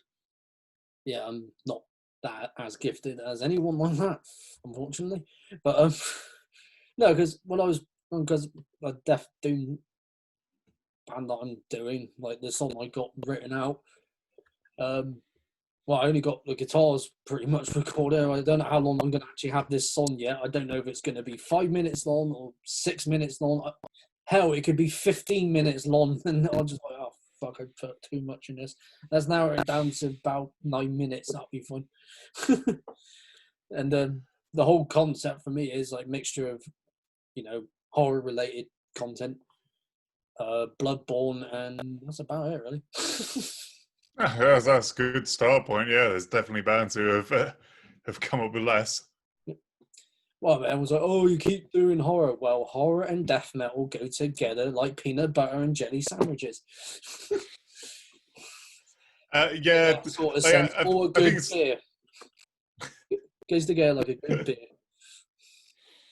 Yeah, it's an interesting thing, like the idea of like, does death metal too much focus on that? But I don't know. I think the music is such like it does have one specific atmosphere, so it's quite difficult to use it to talk about anything outside of at least slightly horrific topics. Like I know you get bands say like the Monolith Death Cult who use it to focus more on like historical stuff, or Modern God Dethroned, or myriad bands like kind of do like the First World War stuff. But then like even for like it's still kind of horror because it's all from the point of view of like the sort of blood and guts and terror of those situations, and it would be hard to do something that's very like in the traditional death metal vein that wasn't kind of horrifying lyrically. Yeah, because I mentioned the horror bit again, because all bands that go with, like you said, the real stuff, like First World War, Second World War, wars back in the Middle Ages and all that stuff, and there's those who just purely focus on all the fictional stuff like Bloodborne, Dark Souls. Sorry, Yeah. Dark Souls, Resident Evil. I don't know if anyone's done anything on Resident Evil and death metal yet. Oh god, there must be There's tons of got to Resident be Evil something themed out there. stuff. I'm just going to type Resident Evil and Metallum and see what comes up. We've death metal's fixation on zombies. There is no way there isn't a ton of Resident Evil inspired tracks. There's got to be, and again, well, a lot of them sing about. Well, I say sing, but it's singing to us. But everyone else is just that's just noise. I don't understand why you like it so much. It's great music. Well, being a baby. So this is my defense of that. Always is there's so many people who, you know, if you're throwing out that kind of like, oh, that's not singing kind of thing. Ask them what they listen to, because we say, like, you look at a band like, I don't know, like Dismember. Yeah, that's clearly not singing, but there is like some kind of like melodicism and technique in the delivery. And when what they listen to, if they say like, oh yeah, I listen to exclusively opera, like fair play, what you listen to is more singing than what I like. If they then go, oh yeah, I like ska punk, it's like, no, fuck that. Like that kind of like punky delivery is just as talentless as like the death metal scream. Like they're like, it's not, your guy doesn't have some incredible hold of like melody that like we don't have. I think it's something that's kind of unfairly leveled. And also, you know, we come from the realm of extreme metal. Like, yes, a lot of our vocalists don't have that much of a melodic grasp, but then you listen to, say, like a band like Scar Symmetry, like, bloody hell, can the guy sing in that band as well? Like, more so than a lot of bands they might be listening to. Yeah, and because everyone thinks, oh, you're a metalhead, you exclusively only listen to metal. Well, unfortunately, there are some metalheads that only listen to metal, and that's okay. But where are you getting your inspiration from to write riffs and stuff? I mean, I listen to folk music to get inspiration for Abenteuer or anything else that I can mix into one of my other bands somewhere. I mean, I still listen to some punk from time to time. I still listen to punk rock. And I listen to industrial music, like early Ministry stuff. Okay. And Author and Punisher. Not too early. Yeah. Author and Punisher and bands like that. I would argue, as much as they don't have guitars, I'd argue Author and Punisher are a metal band. Well, yeah.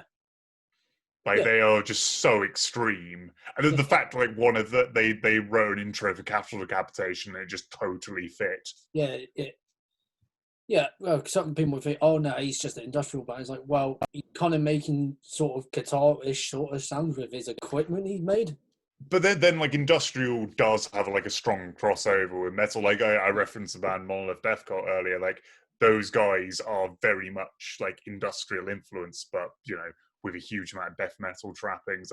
And you know, like, a band like Fear Factory definitely walked the line between industrial and metal, or particularly Soul of New Machine. Yeah, I was just about well and truly a death metal album. Yeah, I was just about to say the first album by Fear Factory. Is that they mix death metal with that, like mixing death draws with clean vocals as well, and I don't think very many death metal fans were ready for that sort of thing. But yeah, I'm trying to think of like where there's definitely bands who were doing that really early on. Like earlier today, I don't know if you know the old Swedish death metal band Crypt of Cerebus. Like they were quite like throwing in some like very melodic vocal hooks over definitely like death metal music quite early on. Like I think that kind of back and forth has existed for a while, but yeah, definitely with like that kind of what would be like quite late 90s, like the Fear Factory's Replica. Like at that point, yeah, like that was definitely becoming a kind of more a thing. Yeah, I want to do a podcast on this, actually, like taking apart like the releases of Roadrunner Records from like 95 to 2005, because you can kind of, if you follow that trajectory, you can see the birth of like metalcore and the, you know, where that thing of like the heavy verse, clean vocal chorus appeared, but like how that kind of morphed out of like the really good like death metal stuff like Roadrunner was picking up in the like mid '90s, and shit like the first Machine Head album, the way that kind of morphed into metalcore. Yeah, definitely. Yeah, like it just morphed in, and I love that album. Oh, well, To Burn My Eyes. Oh, yeah, it's That's fucking brilliant. Well, I mean, they released a lot. There's a lot of good albums they released, and some might think, "Oh, that's a bit questionable," but whatever. Yeah, so Not just Machine I Head, don't want to be. any band. I was going to say I don't want to be elitist about this, but Machine Head, the one I love To Burn My Eyes, but I've struggled with everything else they've put out. Like I think they have a few great tracks, and I'm certainly not a hater, at least like other than Supercharger and The Burning Red. Those I truly don't get, but they've been a band I've never quite understood the love for. But fair enough. Like it's outside my wheelhouse, really. Yeah, there's some bands that other people that we would know that would listen to those bands, and I'm like, where's the hype? I don't get the hype. I just don't get it. And I'm just like, you know what? I'll just stick with what I'm listening to at the moment. You can stick with this, and that's fine. Because I know what I like, and I know what sounds good. I'll hear what. Off the back of that, what is a band who like you really like believe the hype for? Like something recently you think is well deserving of like all the praise it gets. All the praise it gets. Oof. Well, that's a tough one. Yeah, sorry. That's too much of a curveball. We can. You put me there. You got me there. Well, I'll try and answer it like this somehow. Because there's fans who listen to like really extreme death metal, but then if you play them something like, I don't know, My Dying Bride, they might not like it because of their style. Oh, certainly. But someone might listen to My Dying Bride and be like, I don't want to hear this mix. I just want to hear one thing. It's like, well, if you actually listen to My Dying Bride, you'll see that they're actually a very talented band. And who knows, you might actually find you like everything about them. The clean vocals, the death metal vocals, the violin playing. You hear violins in a lot of their songs, a lot of orchestra type bits, especially on the new album that they got out. Ghost of Orion. The new album. I think I said the bloody name wrong now. I can't remember the name of it, if I'm honest. I've never, weirdly, My Dying Bride are one of those bands I've always struggled to get into. I've given it a go a few times, and for some reason, something about the vocal delivery I just Ghost don't love. Cool. Yeah, I've always been more of a kind of like Paradise Lost and early Anathema guy, but for some reason I've always struggled with My Dying Bride. Yeah. But to the subject of like kind of highly hyped stuff, two albums I can kind of think of that definitely have that kind of like cult, like well not in cult, but beyond that like super status in recent metal would be, like it was not even recent, like last 15 years, like Mastodon's Leviathan and Gojira from Mars to Sirius, I would both say are albums that really live up to that like kind of hype they get around them. Yeah, I don't know how you feel about them. I love From Mars to Sirius. I got it on CD and I had it signed by the band as well at Bloodstock. Oh, amazing! And I got a Gojira tattoo. Oh, is that the L'Enfant Sauvage? Very nice. Yeah, it took a couple of weeks there, obviously, but probably get it touched up again because there might be some bits that might not have taken, but whatever. It's good. Yeah, that's awesome. I love Gojira because I love that mix of heaviness and melodic elements, and because there is times where you need to just not just listen to overly heavy stuff. So like, there'll be times where I'll listen to nothing but like stuff like a lot of Swedish death metal. I'll listen to nothing but Swedish death metal for like a certain amount of weeks, and I'm like, oh, I need to go back to other bands that I like. And Dismember being one of my favourite death metal bands, and I got to see them last year twice because they did 2 headline sets. That's fucking amazing. Yeah, you're so lucky to I record was those so happy. sets. And to see see all the Swedish bands in their own country in front of the hometown crowd was just an experience in itself. Yeah, I can It's totally massive. imagine that. That sounds utterly fantastic. Yeah, because I saw Lick there, Lik. Oh yeah. The Liquor, definitely one of the better of the new kind of like HM2 Swedish death metal worship bands. Yeah, 'Cause, that sort of brings me on to a topic of like, I'm a big fan of the Swedish death metal sound, like kind of obsessively actually. That first like wave, like through like very late 80s, early 90s. But I don't really love the revival of it. I found it a bit stale. I don't know how you stand on a lot of those kind of like HM2 like bands that have come out over the last like 7 or 8 yeah. years. I think a lot of them just do it because of bands like Entombed and Dismember and Grey, because they started doing that sound, and then everyone thought, oh, that seems to be the most popular sound to go with if we're making a death metal band, so let's do that. Well, it's definitely, yeah, like it followed on from something that was very popular in our youth was the thrash revival when Oh, we okay, I because you're a similar age to me, right, Jake? yeah, I'm 28, I'm 29 in November.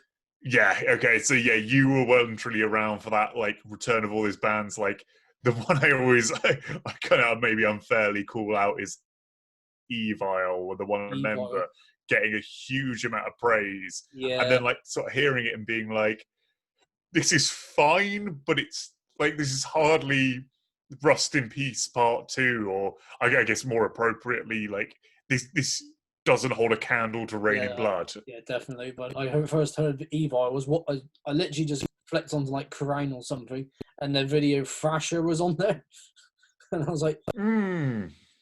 the fuck is this? I just missed it, and then watched another video from their other album, Infected Nation, Oh which yeah, when thrash metal bands sort of mix those sort of melodic elements, a lot of thrash metal fans only like the thrash metal that's fast and aggressive.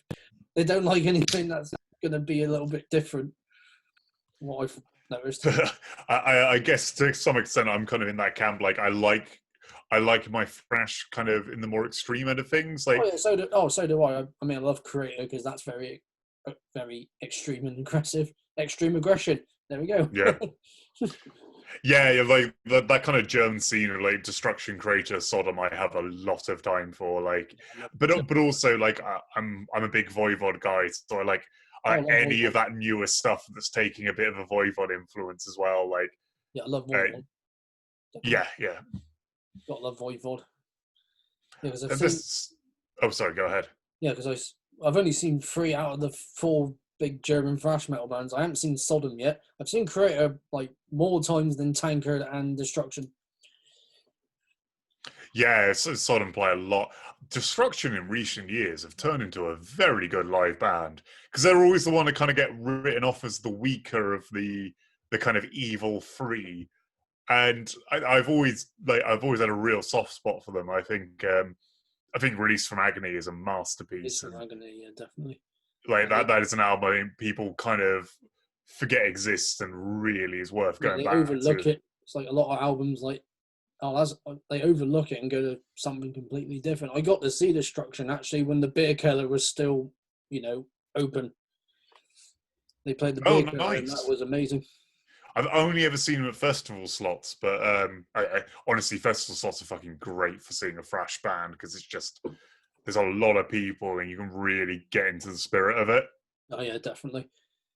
But seeing a band like that in a small club like that is like, yeah, this works because it suits them. And I saw Incantation at the Beer Keller in 2016, I want to say. Oh god, I missed that one. I've still never seen Incantation live. That's where I met John the first time. I said to him, "Are you from Incantation?" Yes. Is your name John? Yes. Looking forward to your set. Oh, thanks, man. And Oh, I that's actually nice. said that to him on the chat that I had with him, and he remembered. He remembered the chat. That's I really was like, cool. after what, like 4, 5 years? I'm terrible. I just cannot talk to members of the bands. I always get the kind of just like just say something dumb every time. Yeah, I've said dumb things because like last two big musicians I met before this whole thing happened was Steve DiGiorgio and Gene Hoglan. Funny enough, because they talked Nice. about the Testament tour. Got a picture of Steve DiGiorgio. He's really cool to chat to. I know, those two seem like absolutely lovely people, and Yeah, bloody hell, their metal legacy is kind of so set in stone. Like, actually, talking of those two, you touched on the subject of death earlier, and everyone has a different opinion on this. Do you have a favorite Death album? Uh, before I answer that, this happened at Bloodstock because a mate of mine, I haven't seen him in quite a long time because he usually came to Bloodstock and camped with us. He was wearing, how I got to talking to him, he was wearing a human hoodie, deaf human hoodie. And then, like, one year, this one person came up to, not him, I know it was our mate Steve because he was wearing a leprosy shirt. He came up to him and said, "What's your favourite Death album?" He said, "Oh, I like all of them." That's not an answer. Yeah, you've got to choose. You got to choose at least one or two, but then it's kind of hard because you want to love them all. But then I don't know what my favourite one is. I keep going from either leprosy to human to individual thought patterns and that. I don't really know. But I will say human because it's just that's where they started going a little bit more on the sound that they then stopped on with the last album. I can at least agree. Like, I think that's my favorite lineup. Like that group of musicians, I like is the one I most feel like. Oh, I wish I could have seen that live. I think for like actual music, like I don't know how controversial this is a choice. Like, I really like the final one. Like, I was a very big fan of Sound of Perseverance. Perseverance. Yeah, I love that album.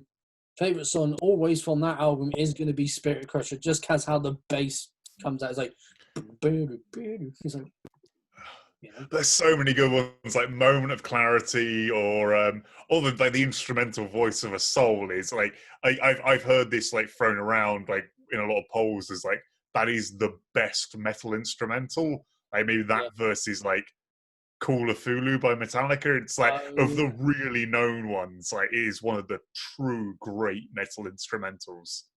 Yeah, definitely.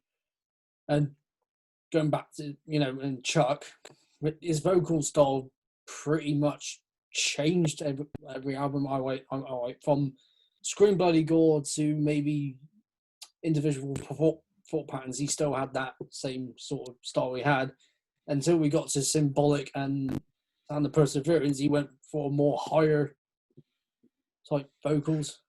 Yeah, he definitely seemed to be like distancing himself from like the classic death metal sound on those last two albums. Yeah, definitely. Yeah, he just went from doing whole stuff, and went from doing those vocals to hang on, let me just pause this a minute. Oh, cool. And we're back. Sorry about that. Got interrupted by a member of my family. Anyway, what were we talking about? Death? Yeah.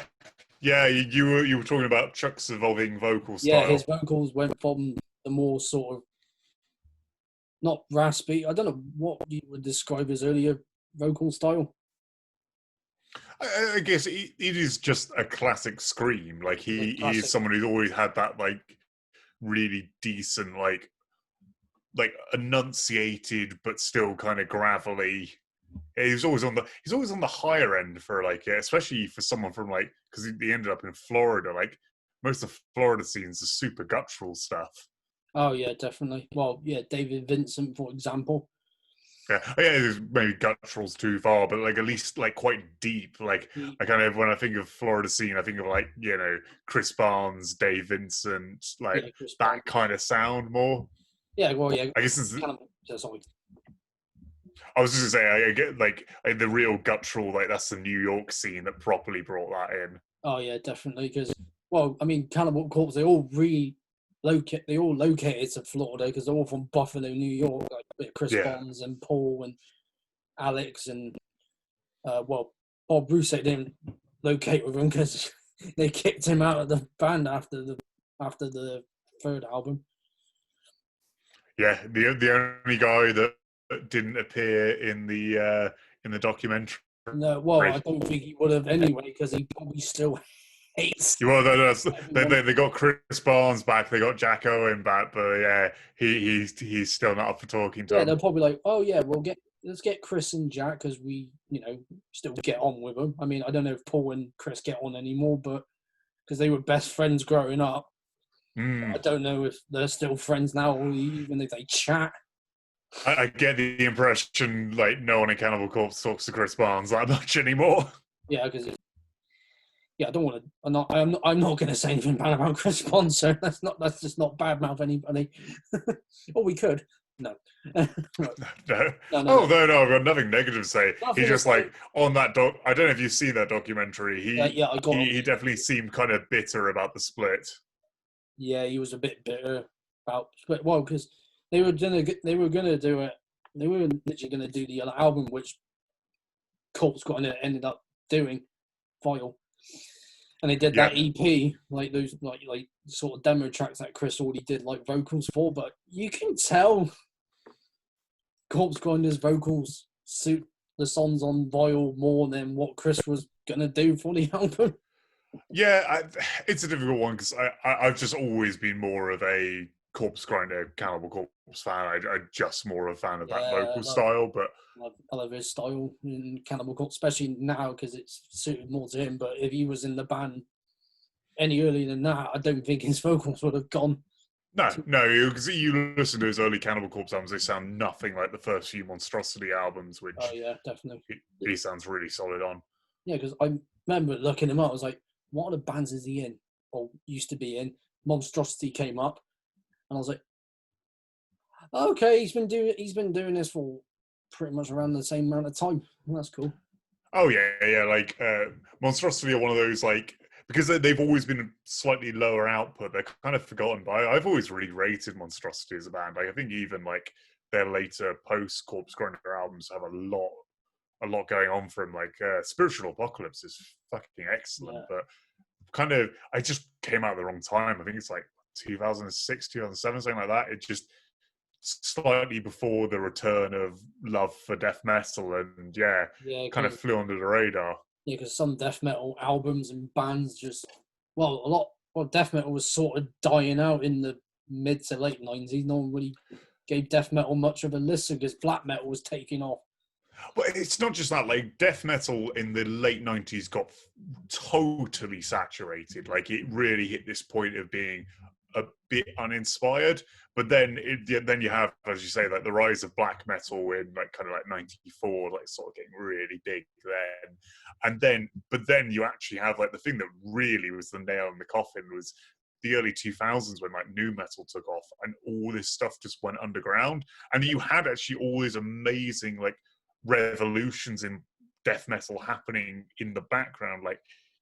If you accept their kind of output to be kind of in the death metal category at this time, that's when Opeth started, but no one was buying copies of Still Life. It wasn't until 2005 when they started actually getting attention again. And there was a lot of bands in that kind of camp who were doing quite interesting experimental stuff through that time, but it is so underground, still hard to find a lot of that.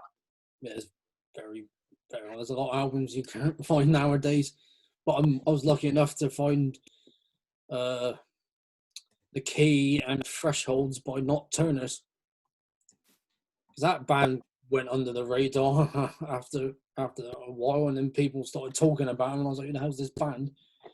And then finding out from the grindcore documentary special where they got all these bands talking about grindcore, Mike Browning was on it.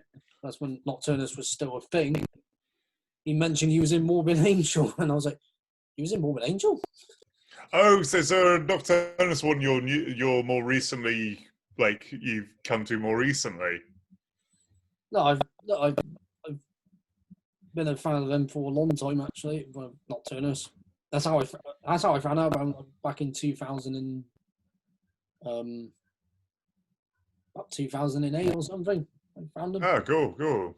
and I was like, "What's this band?" And all of a sudden they mixed, which I think a lot of death metal bands are doing this now, especially the more melodic, symphonic type death metal bands. They add keyboards. Yeah, they've got to be one of the first to throw like keyboard effects over stuff. Yeah, I'm a big fan of like Nocturnus's. Well, the first two albums I've not really. I think the rest of their catalog's fairly universally like written off. But Yep. Have you given the Nocturnus AD album? Well, I think it was this year, wasn't it? Either this year or last year. Might have been last year it came out. Okay, yeah. Either way. Are you giving that a go? Yeah, either way, I loved it. Either way, because it's what Mike, I think, said in an interview. It's more is more of a follow on from the key, which Thresholds wasn't. That just went a completely different direction. Thresholds is a weird album. Like it's very good, but it's an odd one. It's odd because Mike wanted it to be a follow up from the key because they had this theme in the key about some robotic cyborg being going back in time and killing Jesus in the manger, which makes Nocturnus' The Key a Christmas album. Well, there you go. Death metal album, thanks. And oh, we could agree with that. I'll play that on Christmas. Yeah. But yeah, Thresholds, I always remember, has my favourite like pretentious music review I've ever read about it, of Jeff Wagner in the book Me and Deviation, which is like a really good like history of progressive metal, refers to Thresholds as the best in frostbitten anti-groove, which I still to this day have no idea what that means. What does that even mean? If anyone on it who's watching and wants to comment and you want to know what that means, please tell us, because we don't have a flipping clue. It's honestly, I sort of see what you mean. Like, it is a weirdly like clinical cold album, and like the riffs are just bizarre. It's one of those strange albums where it took me a while to get my head around. Once I got into it, I was like, oh, there's something so unique here. Yeah. Kind of like, have you ever listened to Deeds of Flesh of What's to Come? Like, they're like one of their really later ones. It's an album where it's just fucking bizarre, but it kind of like, it feels at the heart like a normal death metal album until you start breaking down what everyone's doing. You're like, how the hell does this exist? Yeah, because I think like a lot of these bands, a lot of these bands that did like weird albums. What Nocturnus did those albums and keyboards. Then you had Cynic mixing, like mixing like progressive like jazz elements. Like Cynic, so along with Atheist, Cynic's focus.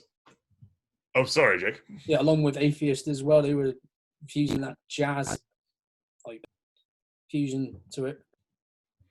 Yeah, Cynic and Atheist are two of like particularly like Focus and Unquestionable Presence are two of my like favorite ever albums. I utterly obsessed with those. Like, yeah, I love that mixture of kind of like jazz structures over essentially the core still death metal music, but yeah, that really experimental songwriting I just absolutely love. Yeah, I love them. Yeah, I love Cynic. I only got one of their albums. Yeah, a lot of people are like, oh, only one album. Well, I'm not able to get any of that stuff. Is Focus. So yeah, Focus is like the early absolute classic. Actually, what's really worth revisiting if you haven't is I think 3 demos they did before Focus, where they were actually more of a traditional death metal band. Those are well worth checking out. Yeah, the kind of reformation career they have from the early 2000s, like, I quite like the first album, and everything after that I'm not so on board with, and it's quite different from Focus. Focus is the bit I really love, and yeah, as I say, the demos before that. Yeah, I read the demo stuff and thought, wow, this is completely different from Focus. Focus pissed people off when it came out. Like, people were not expecting those like I loved it. vocoder. I loved it. like clean vocals. Yeah, I love that album. Like, still gonna love it. Yeah. It's a different kind of death metal. Like, now go back to Nocturnus, because we got all these technical death metal bands now. I think they were doing technical death metal before anyone called it technical death metal, because they were doing all these bloody solos and stuff, which I love listening to like bands, but I can't play that music to save my life. I can't do solos. I'm not that sort of player. yeah, no, those guys are gifted. Well, I mean, the point is like well tied into that scene is those later death albums where they got people like, because the lead guitar got so advanced, like Andy LaRocque of Merciful Fate fame plays on one of the Death albums, and Nice. you know, Merciful Fate, a band well and truly it does. known for their great guitar work. Yeah, because like with bands, their music always seems to develop it always seems to get like better and better. Like, this album's great. Oh, this album's much better. Oh, this album's much better than the last album. This album, okay. Right, like the guitar techniques and the drum techniques, the bass techniques, the vocals. Yeah, I don't know where I'm going with this, but Yeah, sorry, I've lost your thread there. yeah, I was just like, because every band seems to develop their sound, like,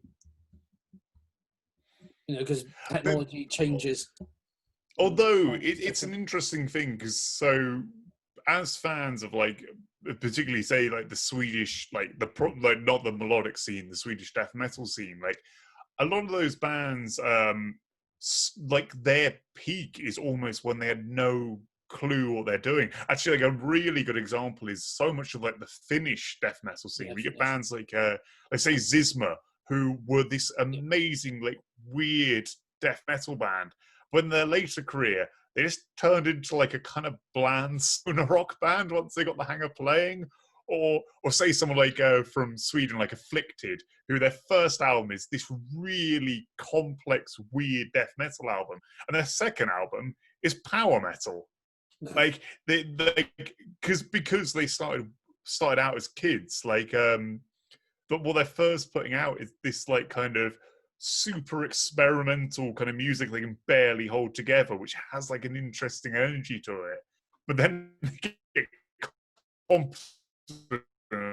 like, oh, we're going to play like really Finnish band Depravity. They did like one album. Yeah, just yeah, I've heard some weird death metal albums in my time. It's like, that shouldn't work. Or like most bands, like if you hear Entomb's album Wolverine Blues, that went very what's called death and roll.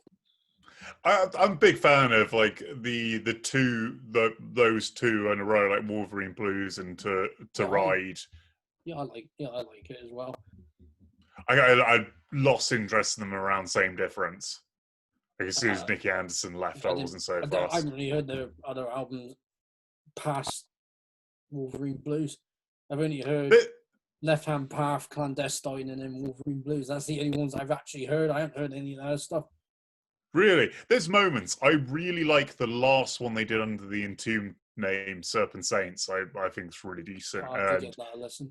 Morning Star's got some good moments. Like most of the later albums have a few tracks that are fucking brilliant. I heard some songs from like later albums, but not heard the albums. I've only heard like songs on the other albums they did, like here and there. But apart from that, I just stick with the classics. Ah, yeah, fair enough. Like there's good tracks that are like sort of Satan Slugs or Chief Rebel Angel are worth giving a listen. There's cool shit in their later career. And of course, don't know if anyone's been looking on Facebook, but Lars is not, feeling very well. I think he got diagnosed with cancer. Oh Jesus! Oh, that's fucking horrible to hear. Well, yeah, and at the worst possible times with this pandemic, again, this pandemic's going to get said a lot in my show, and I don't want to talk about this pandemic because it can piss right off. But yeah, was is a big part of that Swedish death metal scene, especially like Nihilist, which is what Entomb was before.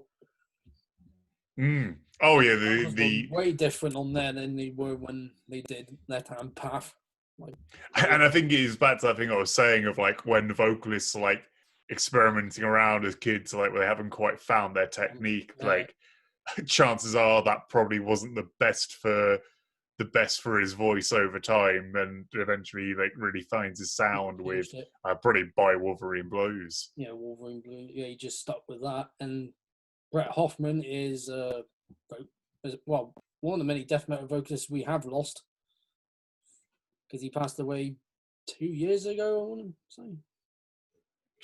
Yeah, this is pretty recently. And I've heard the demo stuff from Neverlit Creation. His voice sounded more like if he was in a thrash metal band.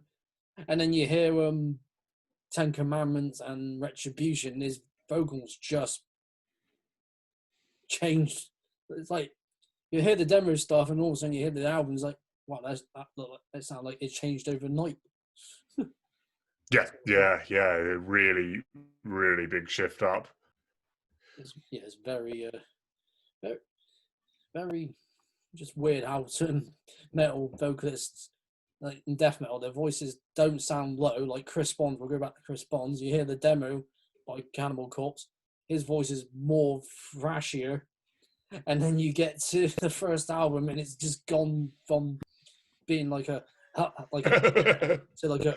Oh, you keep bringing me back to Chris Barnes. I don't want to bitch about the new album. Let's move on. Let's move on. Let's move on. And yeah, we're not going to talk about 6 feet under. Let's talk about something else. Let's talk. Yeah, I mentioned one band that Void Titans supported 2 years ago, and that was Primitive Man. Well, I don't think. No, we never supported Primitive Man. Sadly, I think it was a band called Bismuth who got that slot. We would have loved to, but yeah, I wish we could have. But yeah, same venue we always played in, but yeah, we didn't get that gig. But yeah, fucking big fan of Primitive Man. Let's talk about bands like that, because there always seems to be really big, like sludgy doom bands like that coming out, and so I think there's a nature of like a new sound kind of arising that the Primitive Man are certainly the poster child for, if not like one of the original inventors of that kind of taking some of that idea, like some of those ideas from like hardcore and so on, of using massive spots of feedback in their music, but then cherry picking ideas from death metal and doom to make it more kind of detuned, more brutal, more like Primitive Man are a great example for that vocal delivery that sits somewhere between like a hardcore vocal and a really bleak death metal vocal. Like the guy puts an incredible amount of emotion into his voice. Like I really like that kind of sound. But yeah, I think that's like part of a new wave of bands who are sort of giving off that energy of like just true bleak terrifying kind of extreme metal. Like a kind of Piron are another good example of that, whereas I guess they sit closer to tech death, but like they have a similar energy, I think, to Primitive Man. Like their albums evoke the same kind of atmosphere. There seems to be a bit of a scene of that evolving. Yeah, there's a lot of those bands. Like the first time I saw Primitive Man, because Temples Fest was also supposed to be happening in 2016, but look what happened to that. I'm not going to go into it. Long story. So yeah, Mayhem was one of the headlines before I get back to Primitive Man. They headlined The Fleece, which was lucky for me because I've never seen Mayhem live until that point. They did play Bloodstock, but I didn't watch them at Bloodstock. Stupid me, I know. And then they did an all-dayer at The Fleece, just so the bands that are meant to play Temples ended up doing that. And the band, when I got there, that was playing was Primitive Man. Oh, amazing. And I was like, holy fucking shit, what the hell is this? This is so good. And then ended up buying their one of their albums, and I was just like, that'd be their debut at that point. Their debut album I bought, and I was like, I heard it, and I was like, fucking hell, this is great. I was just like, this is so heavy. yeah, I agree with you about the vocalist's delivery. He puts so much emotion into his vocals, similar to what I Yeah, did yeah. in And Nothing Was Achieved. I don't think you Especially in quite have Still his Life as level of Moss. hatred. Yes, especially in Still Life as Moss. Every time I hear that, sometimes I want to hear just what sort of impact it would give to other people. When I hear it with my vocals, I always seem to get a fucking chill down my spine or something. Or I start to well up because I'm thinking, why am I so angry in this song? And and I get that from I actually want to remember the vocalist's name from Primitive Man, but I'll look it up later. Yeah, yes, I'm blanking. I'm terrible at He just remembering sounds people's names. angry on every song on the He's a albums. really talented guy as well because they're power trio. Like he's the guitarist as well, and like I think primary creative for that. Like he's sort of come from a few other bands and just put Yeah, together this thing that's so captured a mood at the time. It's fucking incredible stuff. he's in a band that's on the basis of black and grindcore, and it's I might get the name wrong. It's Vermin Womb. Oh yeah, Vermin Womb. Yeah, Vermin yeah, Womb. I heard it, and excellent. I was like, oh, he's just doing the same vocal style like he does in Primitive Man, but changing it up a little bit with other vocal styles. So yeah, but you can tell it's him because with certain vocalists, you can tell it's a certain vocalist because of their style of, their style, their voice, their vocal style, their voice style. What the fuck am I on about? And bands who've always kept like the same style of music, like Autopsy, for example. Their style's always remained the same, but the production's gone up because new equipment. Oh, I don't know. I don't think I agree with that. I Well, think on like I'm Shit just no, Fun they because you really get. I know. changed. I mean, like the sound always tends to get like a high def or whatever with older Oh, I don't bands. know. Like from their first three, like Yeah, first first four, three, they're all over the place. no over the Like place. because they go like really punk on Acts of the Unspeakable, Oh yeah, that whereas went like from they had that Death Doom sound, and then there's like the punk bit, and then they just went. They didn't. I think with those albums, I don't know. They didn't know what they wanted to actually do. the story I've heard, and I don't know how true this is the Chris sound of spoke the to guitar. Chris as well.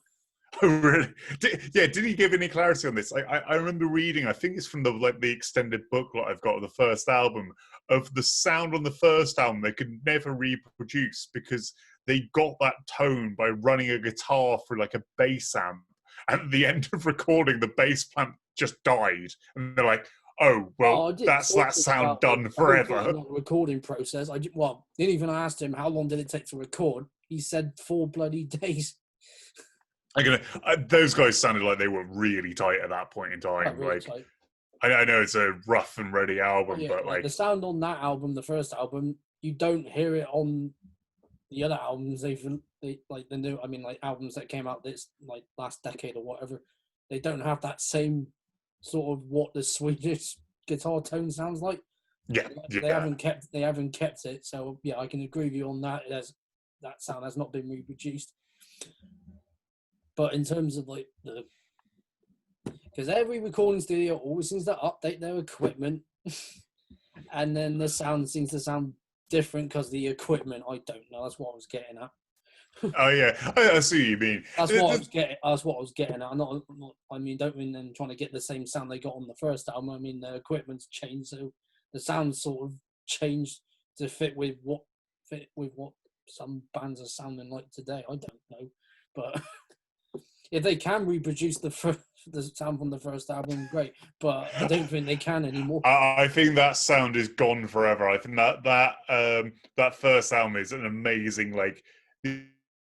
This is one of those like totally one-off. Nothing will ever sound the same as that again. Yeah, This is really cool. Yeah, I don't think I'll be able to get a sound anywhere similar to it. I could try, and if someone says, "Oh, I saw what you tried to do there," Severed Survival. Well, tried to, didn't work.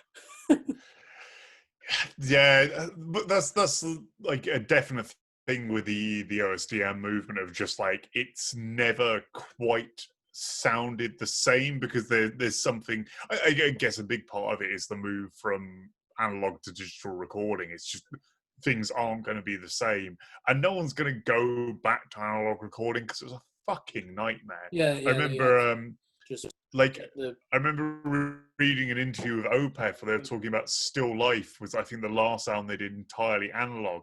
And they said they did Yeah. really short time in studio, and then at one point one of the bits of equipment like the big reel-to-reel tape players are That's recording it. them just spooled out all the tape on the floor, and that day's worth of recording just in the bin because it just fallen apart on them.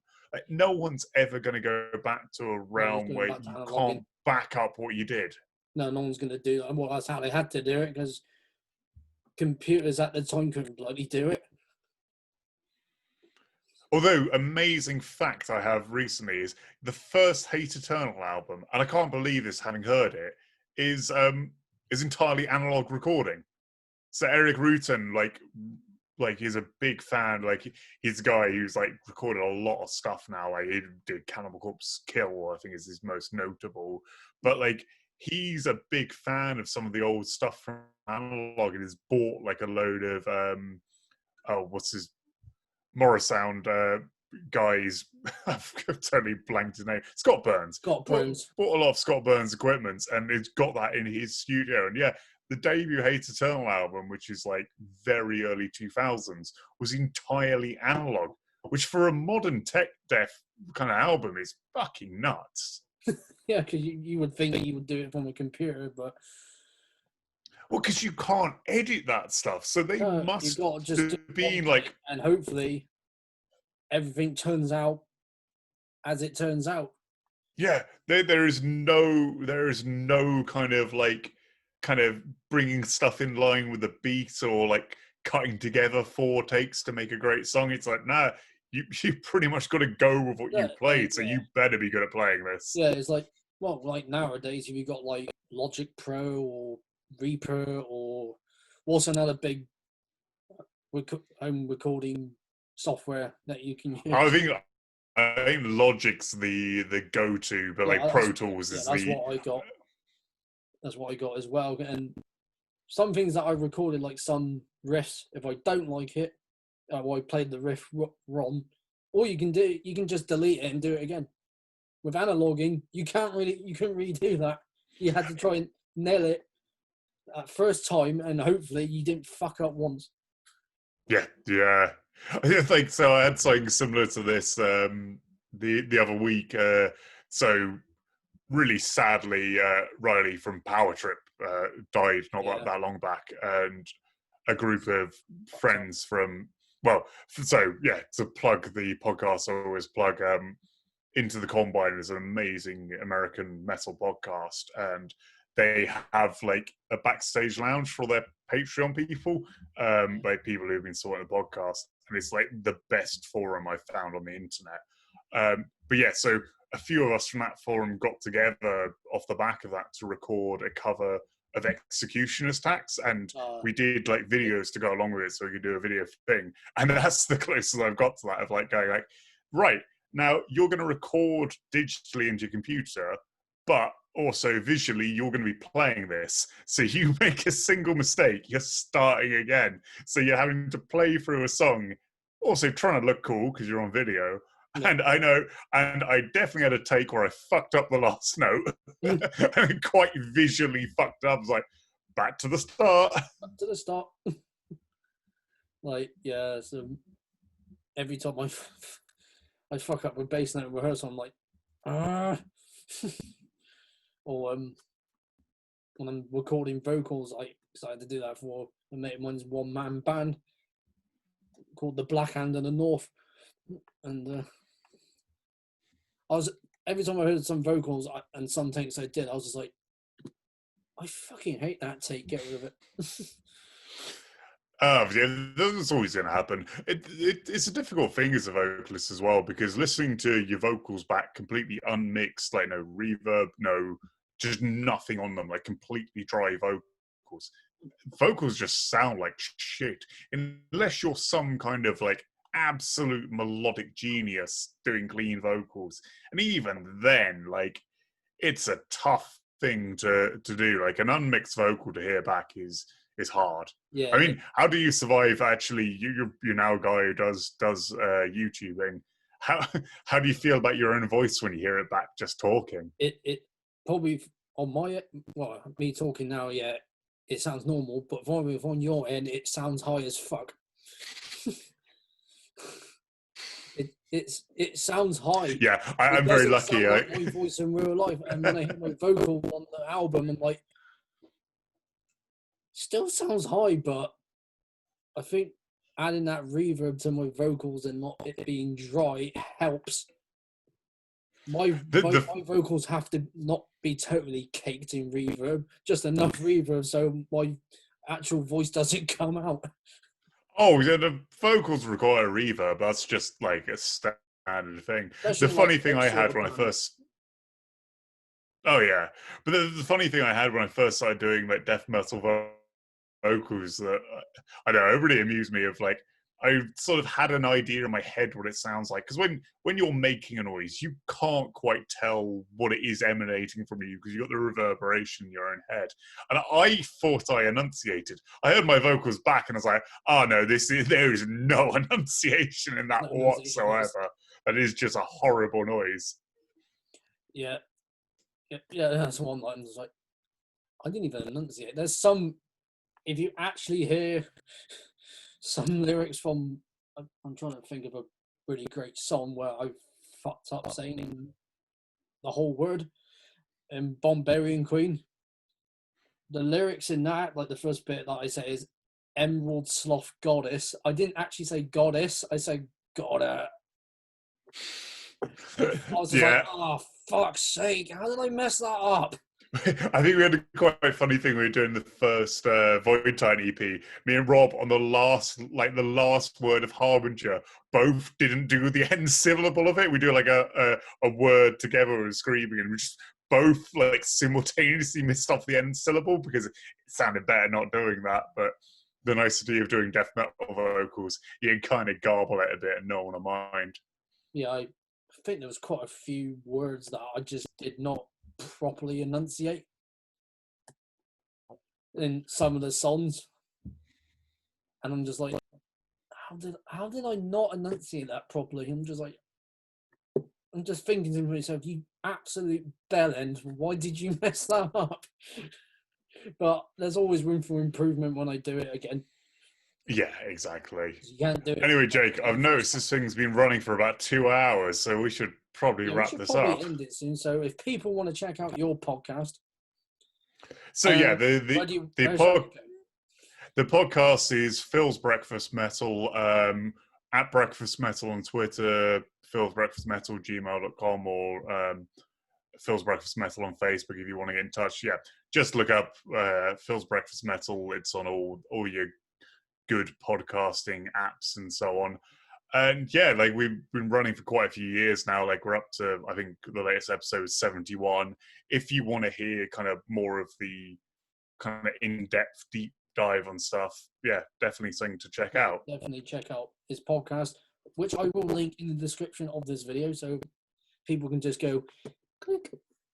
And also, if you want to find Void Titan, you can find them on Facebook, but don't expect to hear any news about their album as of yet, because COVID's fucking that up for people. Fucking it up for you as well. Yeah, of my bands, I'd definitely say Diviion is the active one. So if you want to check them out as well. Yeah, that's Diviion. Yeah, I was just 2 eyes. I'm like, okay. We went down the route of we'll get a unique one-word name by not using a word. Yeah, it's like the name Separation is not even a word. Nope. So yeah, I'll link both of his bands in the description along with his podcast, which if you have Spotify is also on Spotify. Yep.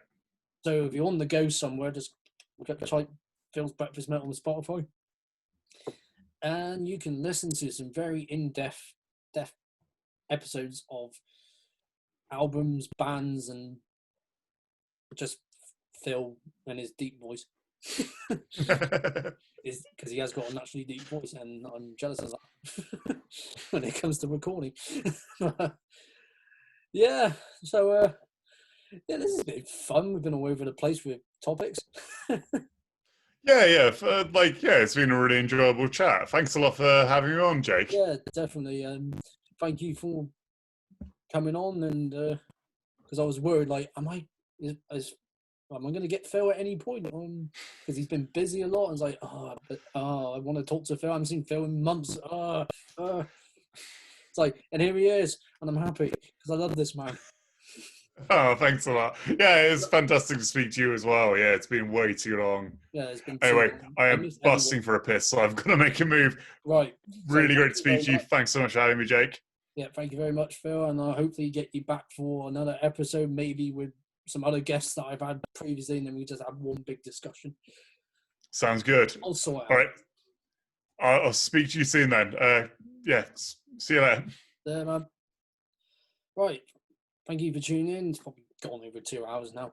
If there was a bit of crackling with the mic, then I do apologise. I won't be able to fix that in editing. Had to pause it because still live at home with a parent. My dad was asking me if I wanted anything from the shop. Nope.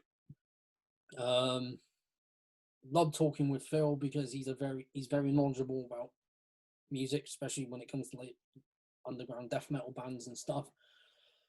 Like I said before, I will link both his bands, Diviion and Void Titan. Divion's is more active band. Void Titan is somewhat active, or they're more on a hiatus. But look on their page for updates on their album when it is out and about. I can't really talk too much because I don't know what the hell's going on with it. Divion's probably more active, and I think their next album's going to come out later next year, like either later this year or early next year. Who knows? And his podcast, Phil's Breakfast Metal. My episode is number 53, something like that. Is in the 50s in the episode, like episode. Get to like episode 15, go out and you'll find my episode. You'll find it on Spotify as well, along with my mate Simon. And make sure to check out Simon's podcast, the Metal Brethren Show, or Metal Brethren Podcast is podcast. I'll link that as well, just because it's a podcast, and he plays more on the line of death doom, porno grind, brutal death grind. Or if you're a big grind fan with like porno grind bands, you want to know more about that, and you want some new bands, I suggest you go and talk to him. If you want to message his Facebook or his Instagram or whatever the hell, I'm just going to link it. Just let him know I've done that. Anyway, I'm going to stop talking. Turn the t-shirt off again. Crickworm from Bristol, so very similar to Undergain in terms of just how dark and cavernous it is, and how heavy it is in the vocals. For anyone that wants to check out my band Herbicide, we're on Facebook, Twitter. I'll just link it here anyway. I'll just do that with all my bands with every shit I do.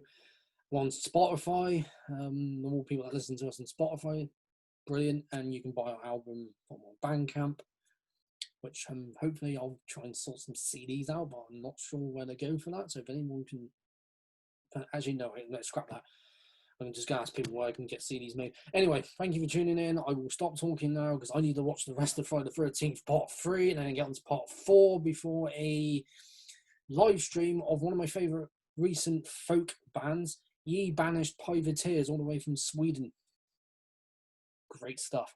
Anyway, take care of yourselves, and if I do another video where I have to pause the chat, then kind of work because it gives us a bit of a break, just to, like, if someone says, oh, I need to go to the toilet, or I just need to go do something quickly, I'll just pause the chat, and then we'll continue from there.